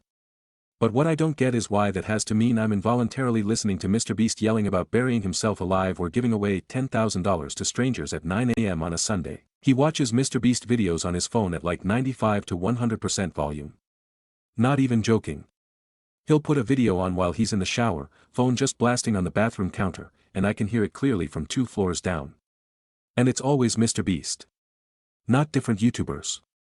Just him. Constantly. Same loud vibe, same chaotic energy, every day. I've asked him to wear headphones. He doesn't like them. I suggested subtitles. He doesn't want to read while relaxing. I even bought a small Bluetooth speaker thinking maybe it'd help if the sound was directional or just a bit better quality. Nope. Says he prefers it from the phone speaker. After the 3rd time this week I got woken up by "Last TO leave the circle wins $500,000, echoing through the damn walls. I kinda snapped and said, half joking, if I hear one more Mr. Beast video at full volume I'm filing for divorce. Now he's sulking, saying I don't respect his hobbies or his hearing issues. But honestly, it's not just the volume. It's the content. I think it's childish. He's almost 30. Why is a grown man obsessed with videos made for 14-year-olds with zero attention span? I love him, but I just want peace and quiet in my own home. I'm tired of feeling like I live inside a YouTube thumbnail. Stories number 29. Parents dropped the bombshell they don't have anything saved for me for college cause student loans make you accountable. Aita for losing my shit. My father is a surgeon and mother is an attorney. I am a good student, not perfect, mostly A's with some B's. My graduating GPA if I finish next year as I have will be around 3.76 to 3.80. My parents told me they banked on me getting a full ride like they did and refused to pay for my education going forward cause they already did AO from grades elementary to high school. I don't think my grades or GPA are horrible, but I know amongst my class I am nowhere near a top student. Solid middle of the pack. What I am posting this for maybe to seek validation or get some laughs. Pretty sure I am cooked cause no way I would qualify for anything with my parents' income. I know many top schools have great needs-based financial services, but my parents are far above that threshold. I am cooked. Maybe should have begged more instead of yelling. Update, 3.76 is my non-weight GPA, even with my AP class I am still middle of the pack. Many kids in my school have never gotten below an A. I will admit I am not a perfect student, I am an average student. I have never gotten anything below a B, but in my world that in itself is tantamount to failing. As for the assumption they would be paying for my education, that is just generally how it is done in our circle. Parents paid for undergrad and grad becomes your responsibility. College is hyper-competitive now. One of my friends who graduated at 2 years early barely got much of anything. I do have a job, it is part-time, but some things don't come as easy as others. Have always been great at math, chemistry, physics, but the other stuff has also been hard on me and generally take me longer to accomplish. I know I am mediocre, I am far from as brilliant as my parents, but I lost my cool and told them off because I worked hard for my GPA and all I wanted to hear them say was good job. Not shit on it because it could have been better. I did not ask to go to such high-end schools, I begged to go. Public school probably would have fit in better. I don't belong in the school I am in. I will be fine, I have been able to save all the money I have earned while working and things will be okay. I still have a whole year to figure stuff out. Stories number 30. My stepmother demanded I leave my own graduation party early, so she could relax. Last month, I graduated college. My dad offered to throw a small party at his house. I planned the guest list, helped set everything up, and even paid for most of the food. Everyone was having great time, except my stepmom, who barely spoke to anyone. About 2 hours in, she corners me in the kitchen and says, "So, how much longer are your friends staying? I kinda want the house myself." I blinked, it's my graduation party. She just shrugged and said, "I've had a long week. I need to unwind." I told her if she needed space, she was free to leave, I paid for the wine anyway. She huffed, disappeared into the bedroom and slammed the door. Later on, my dad came out, shook his head, and said, "She's asleep. Keep the music down, but don't stop." Then handed me another bottle wine. We partied well into the night honestly. Made the whole thing even better. Stories number 31. He broke my daughter's heart, so I cancelled his wedding. And I mean, he really hurt her deeply. She supported him financially so he could concentrate on college, working her ass off at a garden center while also going to college full-time, paying their rent, groceries, and utilities. As soon as graduation was over, he not only broke up with her, but left her with everything in their apartment to deal with while he went on a European summer trip with a female friend. We all had to clean up his, literal, messes so she could get her deposit back. They'd been dating for 4 years, and she was crushed. For some bizarre reason, a few months ago we received an invite to his wedding, 4 years after graduation, almost to the day. And so did my daughter. What a stringy turd. So I called up the wedding venue last Monday, 6 days before the wedding, told them I was the mother of the bride, and cancelled the venue. I told them the entire wedding party had COVID and would need to reschedule at a later date, so just apply our deposit forward if possible. They were quite kind and said just give us a call when you're ready to reschedule. The wedding was supposed to be this past Saturday, so I drove by and there was no one there. I haven't told anyone else I did this. It'll just be our little secret. Stories number 32. Aita for locking the bedroom door when my husband works. I work first shift and my husband works second shift. Because of that, I often spend nights alone. He gets home around 2 a.m. I lock the bedroom door when I am home and he is working. I would hear noises and be not sure what it was, and I got tired of checking. It was usually my cats or an appliance. But I got tired of checking.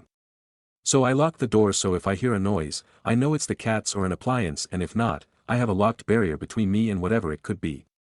And when I go to sleep, I unlock the bedroom door so he can get in. Last night he came hours early.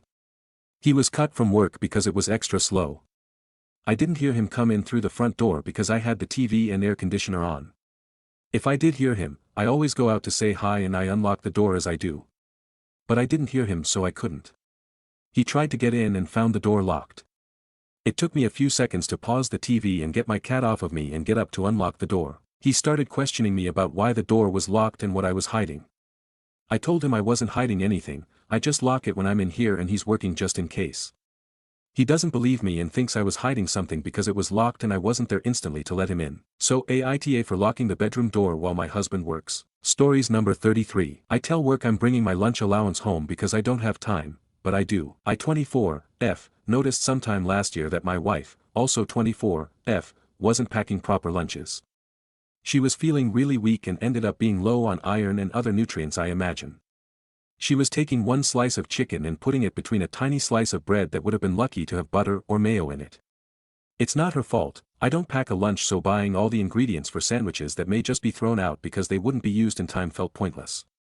Especially because we don't have the money to be doing that. So in work I get a lunch allowance of whatever I want, but I just pretend I'm not hungry or don't have time to eat it and wrap up some nice sandwich or wrap so my wife can have it for her lunch. She gets so excited and happy, she texts me every single day thanking me for the lunch gave her and tells me how delicious it is. I find it fun too cause it's like a little present for my wife. When I have time I like to get creative. I'm a chef so I'm able to pick on different food throughout the day, but I don't have a solid lunch anymore because I want my wife to thrive. Today she has a wrap that has mixed leaves, mozzarella, grated carrot and red cabbage, chicken tenders, crispy bacon, onion and Caribbean sauce. This is a regular enough lunch for her because it's her favorite one.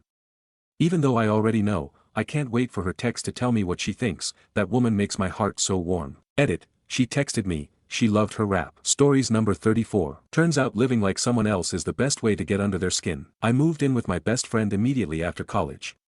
We've known each other since middle school and we're total opposites.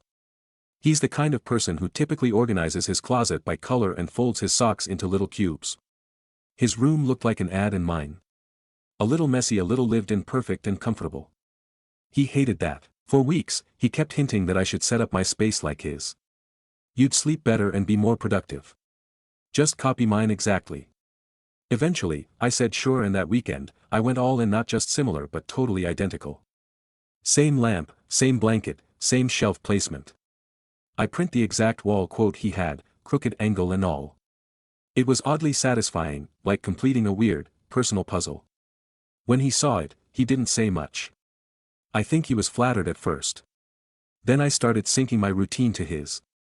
Same wake-up time, same breakfast, same grocery trips. Nothing too dramatic but enough to be noticed. Things got awkward fast. His body language said it all, I could tell he was wondering how far I'd take it. Then I bought the same shoes as him. Didn't need them, mine were fine, but it felt like the right final touch. That night, he kept his door shut. A few days later, he rearranged his room, but I didn't follow, I'd made my point. We stayed friends, and he never brought up my setup again. About a year later, he changed his room again. New layout. Moved the bed. Switched shelves. I didn't think much of it, until I caught him watching me walk past his door, like he was waiting to see if I'd start copying again, which was hilarious. So one morning, while we were in the kitchen, I casually said, "Nice new setup. Should I take notes?" He laughed and said, "Kind of," but there was a note of nervousness in his voice. After that, he started keeping his door closed more often. I never touched my room. Still the same mess it's always been.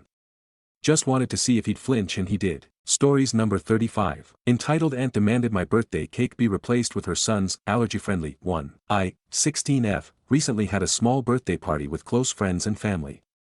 I'm a baking nerd, so I made my own cake, a chocolate hazelnut masterpiece I'd been planning for weeks. Enter my aunt, with her 9-year-old son who has a nut allergy. I love him and already made sure there were cupcakes he could eat. I labeled everything and warned her in advance. Mid-party, she pulls me aside and says, "You need to take that cake off the table. It's making him feel excluded. Just serve the allergy-safe one I brought." I said, "He has cupcakes. That cake is for everyone else." She wasn't having it. "What if someone eats your cake and kisses him? You're being reckless." I reminded her the cupcakes were separate, clearly marked, and I had taken every precaution. She huffed and actually tried to move my cake into the garage. My mom caught her and told her to leave if she couldn't respect boundaries. Aunt left in a dramatic huff with her son, who cried because he wanted the cupcakes I made for him. The rest of the party? Delightful, and yes, my cake was a hit. Stories number 36. Aita for refusing to cook family dinner because my sister invited someone I don't get along with. Hi, this is my first post on this account and a throwaway because my family knows my usual username. I, 22M, love cooking, it's my passion and a way I relax. My family usually has Sunday dinners together, and I often take charge of the cooking. My sister, 19F, is into baking, so we make a good team. Last Sunday, my sister invited her boyfriend over for dinner. I've never really clicked with him. He's a bit rude and dismissive, and he made a few snide remarks about my weird cooking hobby. In the past, I've tried to ignore it, but it's hard. When my sister told me she was bringing him, I said I wasn't comfortable cooking for him. I told her I'd skip this Sunday's dinner if he was coming because I didn't want to deal with negativity while trying to enjoy cooking. My mom was upset and said I was being childish and making things harder for the family. My sister was disappointed too and said I was making her choose between me and her boyfriend. In the end, I didn't cook, and my mom made a simple meal. The dinner was tense. I feel justified wanting to protect my mental space, especially since cooking is important to me, but maybe I should have just put on a smile and cooked anyway. Stories number 37. I left my BF cause he uninvited me to his birthday as per his friend's wishes. So me, 18F, and my BF, 18M, have been together just over a year. It's been a little rocky over the last couple of months. He often says things about my friends which aren't very nice. He tried to give ultimatums on my guy friends I've known since 5, etc. and the final straw was him uninviting me to his 18th birthday, because his friends didn't want me there. He does have a habit of twisting the truth, and has came out with loads of random lies, so I don't know if they ever even said that. He doesn't really like me being involved with his friends and doesn't seem to like mine too much. The only reason I can think they don't like me, is one of his female friends was dumped by her ex, and she was really on him for comfort. Like a lot. At first I get she was upset, but I'd walk around the corridor at 6th form and she'd be hanging onto him and around his neck crying, all the time. So I asked him to please respect boundaries as it felt disrespectful towards me. He didn't like this so told me he was picking her side, and that his friends said I was controlling and it wasn't fun when I was around, so uninvited me. This was kind of the final straw, so I said okay, have your birthday party as you want in, and said maybe we shouldn't be together anymore if I'm not respected or wanted around. I was really hurt but walked away from it all, and soon unfriended him on social media when I saw him talking about his newfound freedom, and just posting really cryptic mean things that seemed to be aimed towards me. My own 18th birthday was a few weeks after, so I'd been planning my own birthday, with the help of one of my friends who'd been trying to cheer me up. She informed me that he'd been posting really sad emo-like stuff on Facebook, about how heartbroken he was, about a week later after I unfriended him. He's also apparently planned another night out with his friends, to be on the same day as my birthday night out, in the same city, and I feel a bit like he's trying to now gatecrash my birthday fun. I'm not sure if he feels bad about how he acted, or if I overreacted for leaving him because I wasn't invited to his birthday. I just don't understand the sudden 180 on his attitude and wondering if I should have just accepted his wishes, even if it did hurt. Update. First of all I want to say thank you to any birthday wishes I had. I spent most of my weekend nursing a sore head after enjoying my 18th in the city and had a blast. Now on to the stuff I know people are here for. So my now EX did in fact have his night out to coincide with mine. In the same city. In the places he knows I'd circle. I'm quite gothic so I went to those kinds of bars. Pretty much as I suspected he would. First off as my friends and I were walking through the city to our next place, him and his friends came out of a place a little further ahead of us. He clocked us immediately and kept sorting of dragging back and turning around and looking at us as we were walking the same direction. Honestly it was pretty awkward. We just kind of tried to ignore him at first, but then his friends turned around to see what he was doing and noticed us too. Some came over and were really nice, considering how much they were supposed to dislike me, in his words. They were smiling and saying hello, asking what we were doing out and why didn't I come to his birthday, that they didn't realize it was mine. He on the other hand, said nothing. Just stood there shifting on his feet. His group ended up inviting us along and I was a bit hesitant, but turns out they were going to the same place we were anyway, shocker. So he keeps trying to talk to me and I just brush him off with yes or no answers or whatever, and he starts crying asking why I'm being so cold and everything saying shit like, oh so you really do hate me, and I'm like, dude, I'm not interested in this, it's my birthday night out, please just leave me alone. Eventually his friends ended up moving on to a different place and wished us good night and he start literally screaming to them about how I'm being so heartless etc and won't talk to him and how I dumped him and how I was likely cheating on him since my long-term friend was there, who was very understanding and I apologized profusely to him. It was fucking embarrassing. In the middle of the street. Like people were looking and everything whilst he was having this absolute meltdown about how I'm a cold-hearted bitch etc. Some of his friends ended up just walking off whilst some tried to console him, whilst one of my friends reminded him he didn't want me at his birthday in the first place. Meanwhile I'm just enjoying a cocktail, with my friends, watching this all unfold like a drama series. My friends found the whole thing entertaining, so did inform me of any weird funny shit he put on social media the next morning, and I had a couple of friend requests from some of his friends and messages saying they had a blast. Of course, I had a lot of texts from his number too, and missed calls. I didn't even bother reading them, I'm too busy enjoying being free from this shit, and maybe enjoying how cathartic the whole thing is. Thanks again to anyone who reminded me to get out, because honestly it showed just how manipulative it was, making this big dramatic screaming and crying fuss in public, so I'm happy I'm now away from it, and good luck to whoever else has to deal with him in future. Peace X. Edit, I'm from the very north of the UK. The legal drinking age here is 18. Please stop assuming the world revolves around Americanized ways, it's not the point of the post. Stories number 38. How do I open my daughter's eyes to her boyfriend? Recently we went on a family vacation. My daughter 26F brought her boyfriend who had been living with her for over a year. My son 24M also brought his new girlfriend for a portion of the time.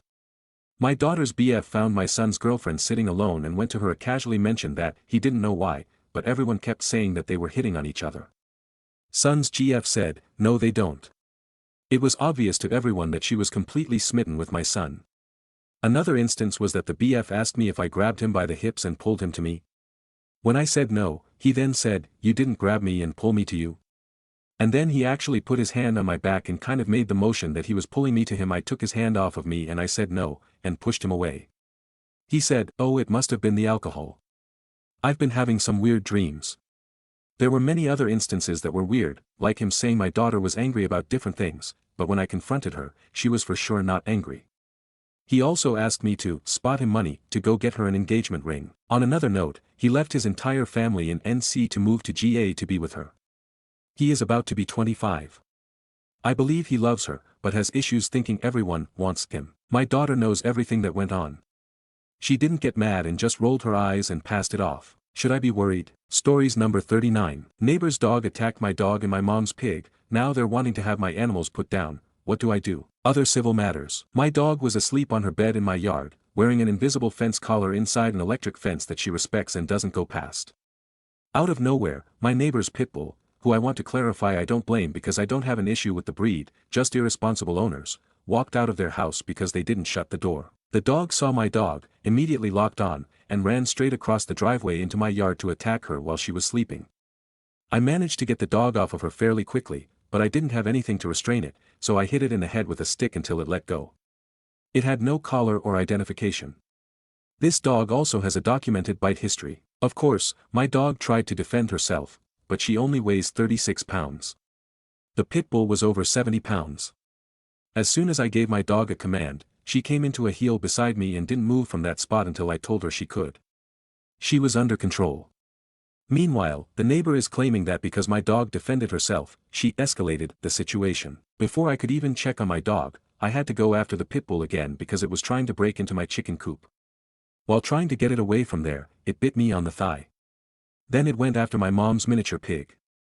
The pig, a boar with tusks, is actually a little larger than the dog and can defend itself. Unfortunately, once the dog latched onto the pig, it was over. There was nothing I or anyone else could have done. The dog is no longer alive. All of this happened inside my fenced yard. The dog literally broke through the electric fence. My mom's pig has some minor bite marks and a torn ear, but he'll be okay. Both he and my dog were given pain medication and cream for their wounds. I want to make it clear, if I had a gun, I would have used it the moment I saw that dog running through my fence. Now, the police won't do anything because I didn't take a video of the attack. Apparently, me trying to save my dog instead of pulling out my phone means there's no evidence. I believe the only reason my dog doesn't have more severe injuries is because she was wearing a tactical harness. When the other dog bit her back, it got a mouthful of the harness instead of flesh. My neighbors are now demanding that my dog and my mom's pig be euthanized, claiming they're aggressive, despite their dog being the one that got out, ran across a driveway, broke through a fence, and attacked a sleeping dog, then tried to kill a pig. Honestly, I feel really bad for their dog. It's not the dog's fault. They raised it from a puppy and never trained it, just yelled at it, hit it, and tied it outside all day. That dog could have been good if it had better owners. But the world is cruel and now here we are. Right now, I don't have the money to fix my fence properly. I managed to reattach the wire, but the plastic fence posts were broken in the attack. I use them because I move the fence sometimes. The dog broke 3 of them, and with the vet bills I just paid, I can't afford to replace them for a while. I've got sticks propping it up for now. Now the neighbors are trying to get me to pay for their dog. And I really don't know what to do. I'm confused as to why the police and animal control are both refusing to act. It feels like no one wants to help, and I don't know where to turn. Stories number 40. Aita for refusing to participate in my partner's family events. Me, 31F, and my boyfriend, 31M, have been together for almost 3 years. When I first met his family, they were kind and really put in effort to get to know me. His sister, 27F, and his sister-in-law, 29F, would text me to plan dinner together, we'd work out together, etc. The feeling was mutual. Slowly I've noticed them both distancing themselves from me with no apparent reason to my knowledge. Several months ago, his brother reached out to me and my BF asking if we'd like to go to Hawaii with them, the family, minus the parents. We took a couple hours to discuss this and responded that night that we were in. His brother responds back saying, never mind, we decided to go with a smaller group, essentially just removing us since everyone else was still going. They went on their trip and blocked me and my BF from seeing their social media stories. To this day we're still blocked but haven't spoken up about it to them. There was never an apology or an attempt to communicate what happened, it was just swept under the rug. Fast forward to recent events, his family texts us asking if we'd come over on a Thursday evening. My BF has to work so we responded saying we can't make it but that we'll see them the following Sunday for Father's Day. The sister texts us a video that night that the SIL brother are announcing their first pregnancy and that we missed it. There was no attempt to reschedule the announcement so that we could all be present for it. They could have easily said the news on Father's Day, just days later. I had a deep talk with my BF last night and expressed my concerns that his family is making it clear they don't value our presence. Whenever we go over to the family home, it feels like everyone goes quiet and dilutes their personality until we leave. I told him I will no longer participate in family events. I will not congratulate his SIL since she has been nothing but standoffish towards me for years now. I will not go where I don't feel welcome. Today he went to the family home alone and I stayed at home. Stories number 41. I went home in the middle of the night and left my boyfriend alone after he threw a temper tantrum and hurt himself. I'm really not sure if I overreacted, so I need some perspective. My BF, 36, and I, 28, only see each other on the weekend, we live 300 kilometers apart. On Saturday I packed my stuff and left with the last train in the middle of the night and I'm not sure if I was in the right. We went for dinner and as soon as we got home he noticed that he left an expensive new smartwatch he bought before at the restaurant. He immediately began to lose it. I'm used to him being angry over small things but I've never seen anything at this scale. He started blaming me, which I'm also used to. He said I distracted him with my blabbering and I wasn't attentive enough and whatever, and that's why he forgot the bag with the watch. He began screaming and throwing stuff and slamming doors and finally he punched a brick wall a couple of times and started bleeding as a result. After that he decided to go back to the restaurant. I called before and asked them if they found something and they said no, and expected me to come with him. I declined. I told him I'm going home. And that's what I did. I went to the station. On my way there he texted me that he thought he broke his hand, which made me feel bad, and so I called him. I told him if he sees the issue with this behavior I'm coming back. He didn't. He thought his tantrum was justified, so I took the last train. I told him that if he sees what's wrong with his behavior, losing it over a watch, I will be there for him and support him. I haven't heard from him in 2 days. What's killing me is that he told me on the phone that he feels left alone. And yes, I left him alone. But I wanted to show him that this kind of behavior makes you lonely. I grew up in an abusive household and I swore to myself to never end up with a partner with anger issues. My BF told me that he would never hurt me. But the level of aggression he showed over something like that, he got the watch back in the end. I miss him and I want to be there for him and help him. First I thought I was definitely in the right because I'm not staying with someone throwing things. But then I read that apparently a lot of people are doing that and punching walls and whatnot, and maybe I'm too sensitive. I don't know if I'm overreacting because of trauma. And I also read that these people normally stop after they hurt themselves for the first time, which he apparently did. I don't know what to do. Should I reach out? Edit. Thank you all so much for your compassion and your kind words. I guess it's difficult to accept that you are not at fault when you grew up thinking that you are responsible for the happiness of men. But your comments really help. This is a throw account, so I will probably delete it after a couple of days, but this thread really helped me to put things in perspective. Stories number 42. Entitled Mom Demands I Uninvite My Service Dog from College Orientation. I, 18F, recently got into a university a few states away, and I use a trained service dog named Miso for medical reasons. Seizure alert. He's highly trained, well-behaved, and wears his vest at all times. During our orientation week, they hosted a family welcome day. My mom and I were standing in line for campus tours with Miso by my side when this woman behind us loudly says, "Is that a real service dog?" Because my daughter is terrified of dogs and we paid tuition too. I calmly explained that Miso is a medical necessity and legally allowed on campus. She huffed, "Well, can you move to the back of the line or something? She shouldn't have to see that right away." I said, "Sorry, but we're staying right here." She didn't like that. She went to a staff member and asked if they could make me wait somewhere else. The staff looked horrified and told her no, that service dogs are fully welcome. She stormed off, dragging her, very embarrassed-looking, daughter. Later, the same mom complained at the student-parent Q&A that dogs on campus make it hard for some students to adjust. The moderator just said, "Service animals are part of campus life. If that's an issue, this might not be the school for you." Miso got several pets and compliments that day. Entitled Mom got nothing. Stories number 43. I'm being transvestigated and it sucks. Let me just start my little rant by saying that I'm aware that everything I'm experiencing is 100% worse and more unsafe for actual trans women. It still sucks though. For the last year, I've been transvestigated by a number of people. I'm an AFAB femme person, and I'm currently re-evaluating what my gender identity feels like and means to me, so it feels extra sucky. Like I don't even have the space to figure this shit out for myself. I'm pretty short, pretty curvy, and ridiculously soft looking. Like, I have a medical condition that straight up looks like someone manually softened my features in Photoshop, and that same condition makes it hard to gain muscle. There's at least 2 established friend groups campaigns at my college dedicated to my perceived transness, and the reach of that rumor on campus is vast. Pretty much everyone I meet for the first time that's already aware of me has heard about it, and wholeheartedly believes it to be true. It's gone so far as to reach the school's medical services, who changed my gender markers based on what they heard. Thanks guys, totally professional. My partner works in the community, and the rumor has even made it to people he works with. I have a pretty visible job, and there's a lot of overlap in community politics and our school community, so it's not surprising, just obnoxious. But it's not just weirdos on campus. I've been followed into bathrooms. I've been harassed on the street. Some dude followed me through the grocery store a few weeks ago, preaching to me about my transness. Because the campus system talks to other medical systems, I have to talk to every new doctor I see about it. Last night some woman called me sir when I held the door for her, and when I politely said, "Oh, of course, but it's miss," she came back into the story to argue with me about it. Fuck you lady, I don't want to even be called miss, but there's no gender-neutral equivalent I know of.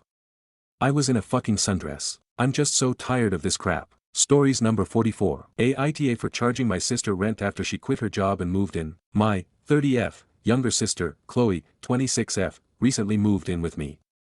The backstory is, she was working a decent paying but, according to her, soul-crushing job in another city. She's been complaining about it for months, and I've always been supportive, telling her to explore other options, maybe save up, etc. Well, about 2 weeks ago, she calls me out of the blue, crying, saying she just walked out of her job in the middle of a shift. No 2 weeks notice, no savings, no new job lined up, nothing. She just quit. She asked if she could come stay with me for a little while until she figured things out. I was pretty shocked, but, because she's my sister and seemed genuinely distressed, I said yes, thinking it would be for a week or 2, tops, while she got herself together. It's been 2 weeks, and she's made zero effort to look for a new job. She sleeps until noon, spends her days watching TV and scrolling on her phone, and generally acts like she's on vacation. She expects me to cook all meals, which I usually do anyway for myself, but it's an extra mouth, and she hasn't contributed a dime to groceries or utilities. Yesterday, I sat her down and told her that while I love her, this isn't a free hotel. I said that if she's going to be staying here, she needs to contribute. I proposed a very reasonable rent amount, less than half of what a room would cost here, that would cover some utilities and groceries, and also told her she needed to start actively looking for work, showing me applications, etc. I gave her a deadline for when the first payment would be due. She absolutely blew up, calling me heartless, greedy, and saying I'm kicking her when she's down. She said she thought I cared about her and that family helps family. She's now barely speaking to me and making passive-aggressive comments. A part of me feels guilty. She genuinely seems to be struggling emotionally. But another part of me feels like I'm being taken advantage of, and I can't afford to support her indefinitely. So, Aita for charging my sister rent and demanding she look for a job after she quit hers impulsively and moved in with me. Stories number 45. Old lady wanted to be impatient, so I decided to be petty. This happened today. After going shopping at our local mall, my wife and I were putting our kids in the car as some lady was waiting for us to pull out so she could take the parking spot. As I am putting my oldest in the car, I was talking to him about what he wanted to do for lunch. During this conversation, the lady started getting agitated and beeping her horn at us. I didn't know she was even there to begin with, but I thought whatever. As I am getting in the car, my wife told me that the lady must want our spot because her blinker is on. Meanwhile, she just keeps beeping. So I said, screw it, I'm leaving. This is when the petty revenge kicks in. As I try to back out, she was too close to my car so I couldn't pull out of the spot. As I tried to move out, she kept closer to my car. I then tell my wife that I literally can't get out because of this lady. In this entire time span, about 5 minutes have passed. I look at my wife and tell her, at this point the lady could have found another spot, so since she didn't want to let me out, I'll make sure she finds another spot. I then pull back into the spot, park my car, and get out to walk back into the mall. The lady then speeds off from the spot while I immediately get back into my car and leave. Yes, I am petty, but you are also very impatient, lady. Stories number 46. I 29F just found out my husband 33M is hiding something horrible. How do I leave without him knowing? Someone on TikTok mentioned Reddit and told someone else in a similar situation to post on this thread for advice. I am desperate and any ideas is greatly appreciated. I will be as detailed as possible without giving away too much so this post doesn't make it back to my husband. Let's call him Jim. Long story short, I used my husband's computer while he was at work 2 days ago to email my oldest, son's teacher. When I opened the laptop there was a file with multiple folders opened. I didn't think anything of it and did what I got on the computer to do. When I was done I was nosy and looked through the folders. I only did this because the folders were named oddly. Examples, one was named AP25, and another DE24. Many folders. Over 50 I would say. Within these folders were like hundreds of others. I just kept going and going until it finally came to a folder with over 20 pictures. Of my husband with a woman I don't recognize. Explicit. And videos of them having intercourse and like actions. Here's the problem. I'm a stay-at-home mom with a 4-year-old girl. I don't have family, other than an aunt that is in Germany. I'm in the States. I have no money to support myself and my daughter. Everything is his. I want to leave and get a hotel room until I can find a job to support us. But I can't leave. I only have access to one of my husband's bank cards and he only puts enough on there for groceries every week when I ask. It has killed me to lay in bed next to him. I feel disgusting. But I have to think for my daughter. What can I do? I'm broke and nowhere to go. Has anyone else been in this situation? Please, any advice is welcome. Edit to add, the pictures and videos that I seen have been since we got married. He got a large tattoo just over a year ago and it was visible in each of them. I only looked at like 5 folders. Will update tomorrow when I can get back on his computer and do a more thorough look. Stories number 47. My 26F boyfriend, 29M, cheated on me while on a work trip. I don't know what to do. My boyfriend cheated on me while on a work trip and I have no idea what to do. Something like this has never happened to me before. For context, my BF and I live together and have been dating for 2.5 years and we've talked about engagement and where we'd like to settle down very seriously. Last night he came home from his work trip and point blank told me that he really messed up and cheated on me by sleeping with someone. When I asked him why, he said, I know it's no excuse, but I was drunk and this woman was giving me the sexual desire and attention that I have been needing. For more context, our sex life has been a little stale. I suffer from imbalanced hormones, specifically really low testosterone, so I really never desire sex. I did go on a 6-month treatment program to help me address some health issues and ever since I have been a lot more sexual. My BF also got spine surgery in the winter, so that added to the staleness. However, before going on his trip, we had been more sexual than usual and I was feeling really proud of myself. I thought, OMG, great, we are getting back to how things were. Back to the story. I was shocked when he told me, like no words, jaw on the floor. What makes this ironic is his ex had an affair and was sleeping with her friend, and they of course broke up. He was so hurt by it, so I never thought he would do something like this. Since my shock left me speechless, I didn't really have much room for questions, and now I have a lot of questions I am asking him today. Part of me wants to break up with him because I'm not sure I can forgive him for something like this, and how could I ever give a cheater a second chance? The other part of me wants to try and make it work because I don't want to lose the future we planned. Stories number 48. Aita for yelling at my dad for getting my sister business class tickets but not me. For context, my family is going on a vacation to China. It's important to note that me 17F and my mom 47F are going to China earlier than my sister 14F and my dad 52M, because she has a camp she wants to attend. So my father and my mother booked tickets separately. My dad decided to use all of his frequent flyer points to upgrade him and my sister to premium economy on the way there, 12 hours, and business class on the way back, 14 hours. He sent a message after he did this to the family group chat without discussing it with anybody. My mother responded asking if she should also upgrade to business class, which would leave me alone in economy because she wasn't planning on upgrading me. I was already really upset that my father had upgraded my sister and him without asking about it or considering other options. And then to see that my mom was just ready to upgrade herself and let me be the only one not in business class. I know this sounds super bratty, but I don't mind being in economy, and I'm glad we get to go on vacation. Anyhow, my father told my mom that because we booked the tickets together she has to upgrade both of us. My mom then realized she doesn't have enough points to do that. But she had enough to upgrade both of us premium economy, so she did that. Anyways, when I got home I tried to confront my parents about this. I asked how they could, without even trying to find a fair solution, do this. My father just told me that life isn't fair. My mother said that I'm selfish and the asshole for not being happy for them for getting to be in business class. This is when I started to lose it. How is it selfish that I just want to be treated equally as my sister? They could have worked out a fair solution, but they didn't even try. Like, my father could have gifted some of his points to my mom so that she also could have upgraded both of us to business class too.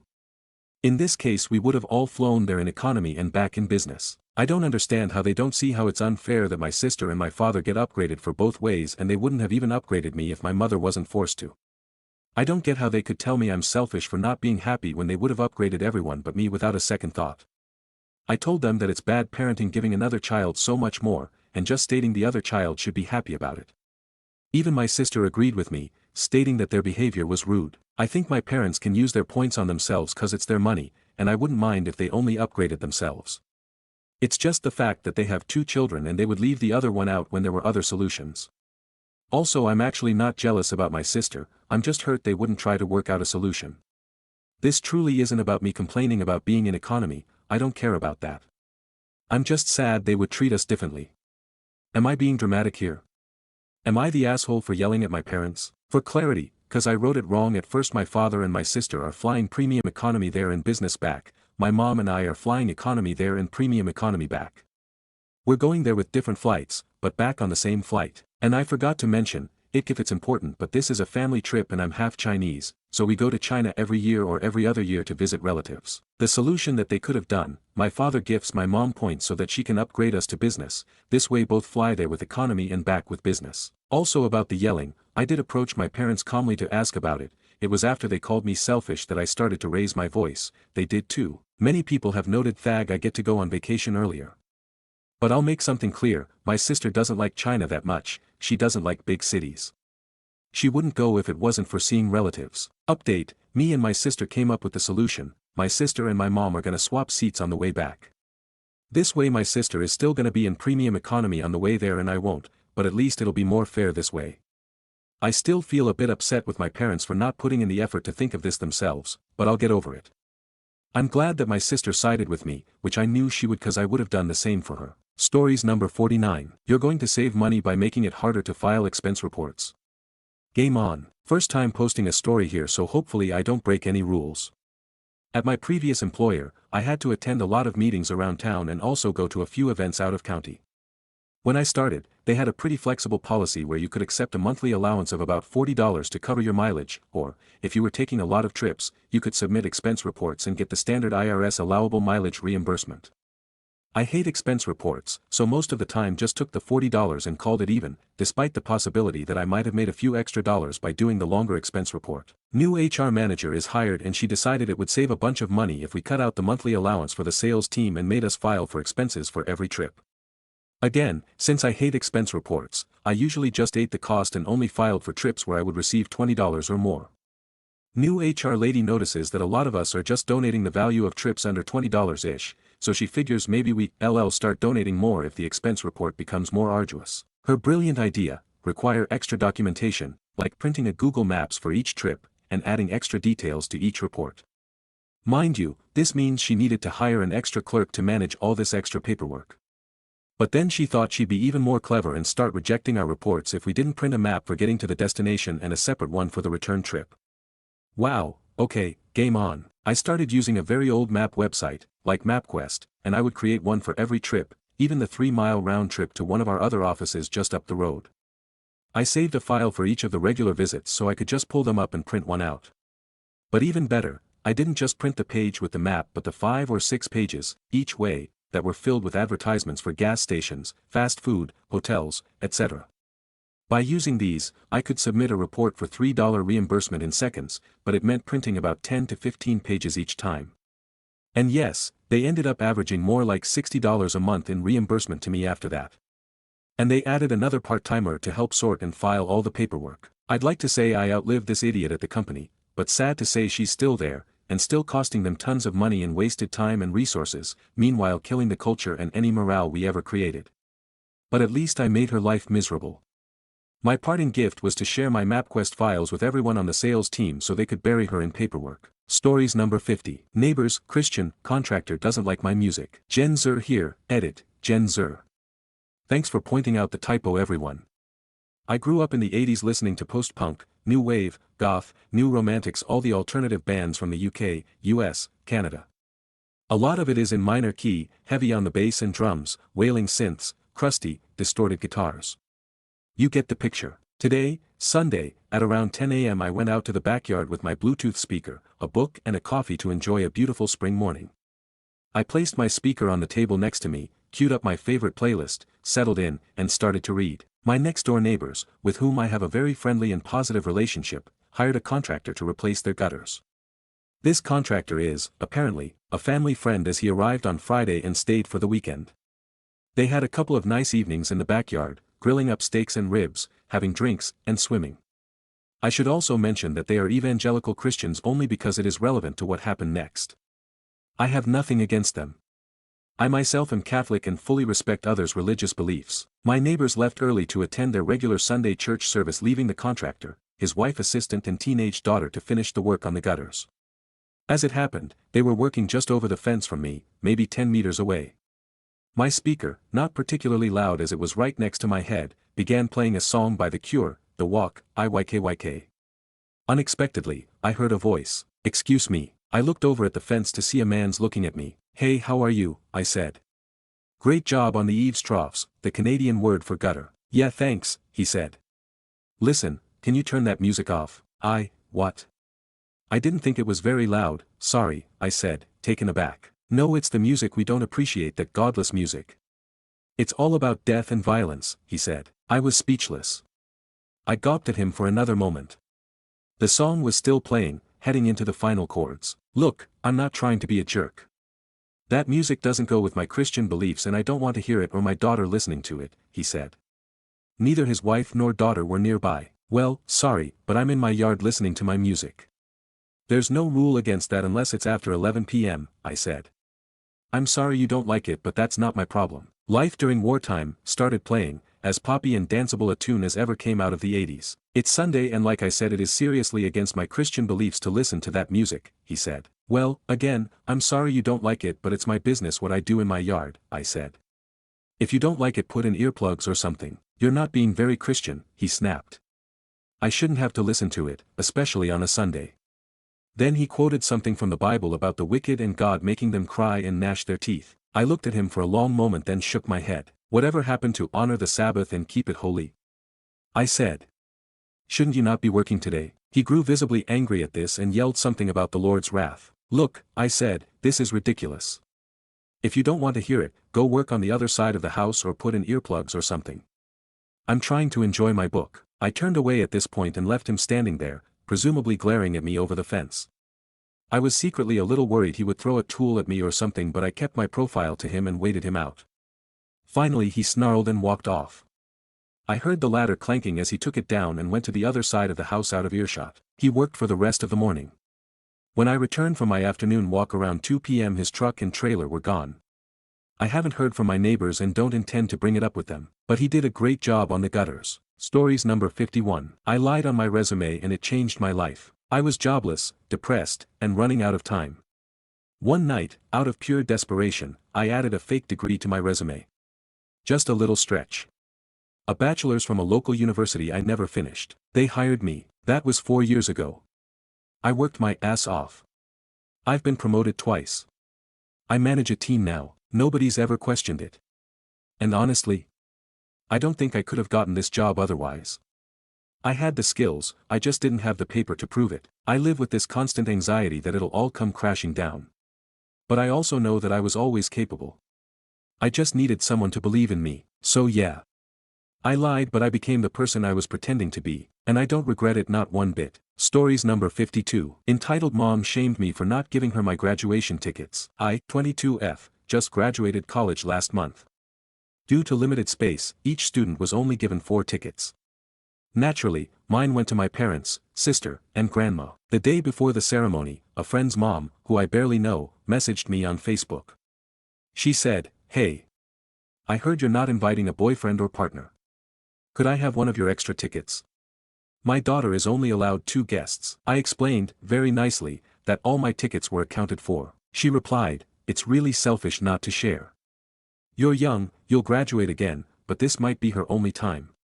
Then she added, "Think about what kind of person you want to be." I told her, I want to be someone who celebrates with the people who raised me. She left me on read. The day of graduation, I saw her sitting in the overflow live stream room.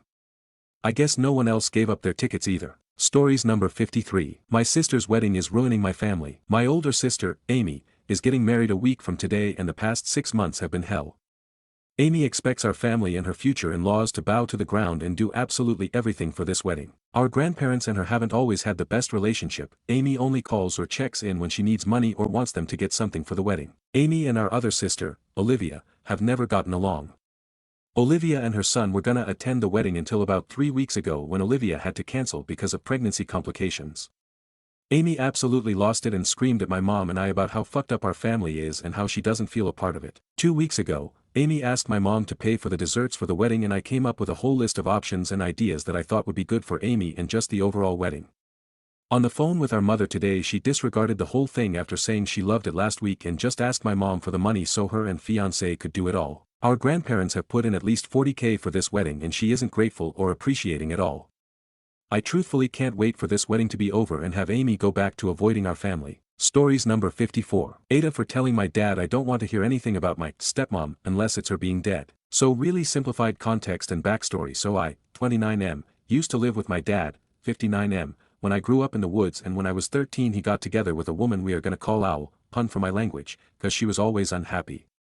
Until she arrived and she and I got along fine. She and I shared birthday, but we got along as well as a fireworks storage and lit matches the seacount she moved in. She became super controlling, and later on abusive, withheld food a weekend for not cleaning her way, but the dirt was an air bubble in the plastic of the shower door, to outright trying to kill me, locked me outside in freezing 30 Celsius for 6 hours because she lost her house key, so she used the lockbox key and forgot to leave it, and leaving me outside when it was thunderstorms. Moved out with CPS and into own apartment at 17 after a blowout and drown out. And went with low contact with my dad. He knew about the abuse, but it can't be that bad, he said, seeing her throwing a plate after as she threw a plate after me. Well, I started getting a bit more into contact with my dad and he mentioned my stepmom just had a brain stroke. And now for the part that might make me the Aita, and before he continued I cut him off and told him, unless the next word is she died I don't want to hear a word more about her, and he went quiet the rest of our meeting. Now the last week her children, 40F and 44M, has contacted me and called me heartless and a monster. Aita for my reaction. Edit. Forgot to mention they stopped living together when I was 20 after my dad's business failed and he had to sell my childhood home, and her stroke was back then as well just after they split, so she lives with her daughter. He just never mentioned it before now. Small update of sorts. Asked some friends still living in the town I grew up in if they knew what had happened to her. And apparently the house OWL and her daughter lives in after her brain stroke was getting sold. And guess who has been house hunting 2 months and mentioned it to his dad in passing. So he probably wanted me to buy the house so she could live there still, so I'm cutting my dad off. Stories number 55. She kept stealing my skincare, so I let her glow up the hard way. My sister-in-law was staying with us for a bit and decided my bathroom was her personal Sephora. Every morning, I'd notice my skincare products getting lighter, but she'd always deny using them like I'm blind and dumb.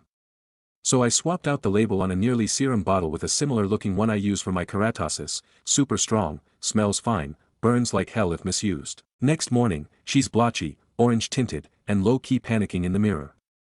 I hit her with the innocent, "Oh no, did you try something new?" She said, "What?" "No. I mean, I might have used that a little bottle, but I thought it was like, for everyone." Asterisk nervous laugh, and, "Oh, yeah no. That's prescription." Definitely not a for everyone kinda thing. Maybe next time just ask. I says. Then I walked out and let her sit with that. After that, she never touched my stuff again and suddenly respects the concept of personal property. Stories number 56. Thrown off by girlfriend's story at a strange moment. Would you let it pass or be annoyed? Similar things have happened before. I was out with my girlfriend recently. We went to a secluded beach, just the two of us, very peaceful, romantic. At some point, we were talking about random topics and the subject of height came up. She mentioned how height is generally important in men, and then brought up a guy from her work who's very tall. She told me that one of her best nights out in DC was a happy hour he organized. It turned into a late night, they stayed out until around 2 a.m. on a work night, and by the end it was just her, him, and another female coworker. She said the other woman was hitting on him and touching him, and while he didn't fully reciprocate, he didn't shut it down either. She also told me that this same guy once invited her to go hiking alone, but she declined after some friends advised it might not look right. And more recently, she ran into him at work and asked him when he'll organize the next happy hour because she really wants another one. He said they'll try to plan one before she leaves for vacation. All of this caught me off guard. We were having a romantic day together, and suddenly she's telling me about this guy, their late night out, his hiking invite, and how she's pushing for another happy hour. It made me feel uncomfortable and a bit jealous. What do you guys think? Would it irk you the wrong way? Update. Thank you for all the replies. As an update to everyone.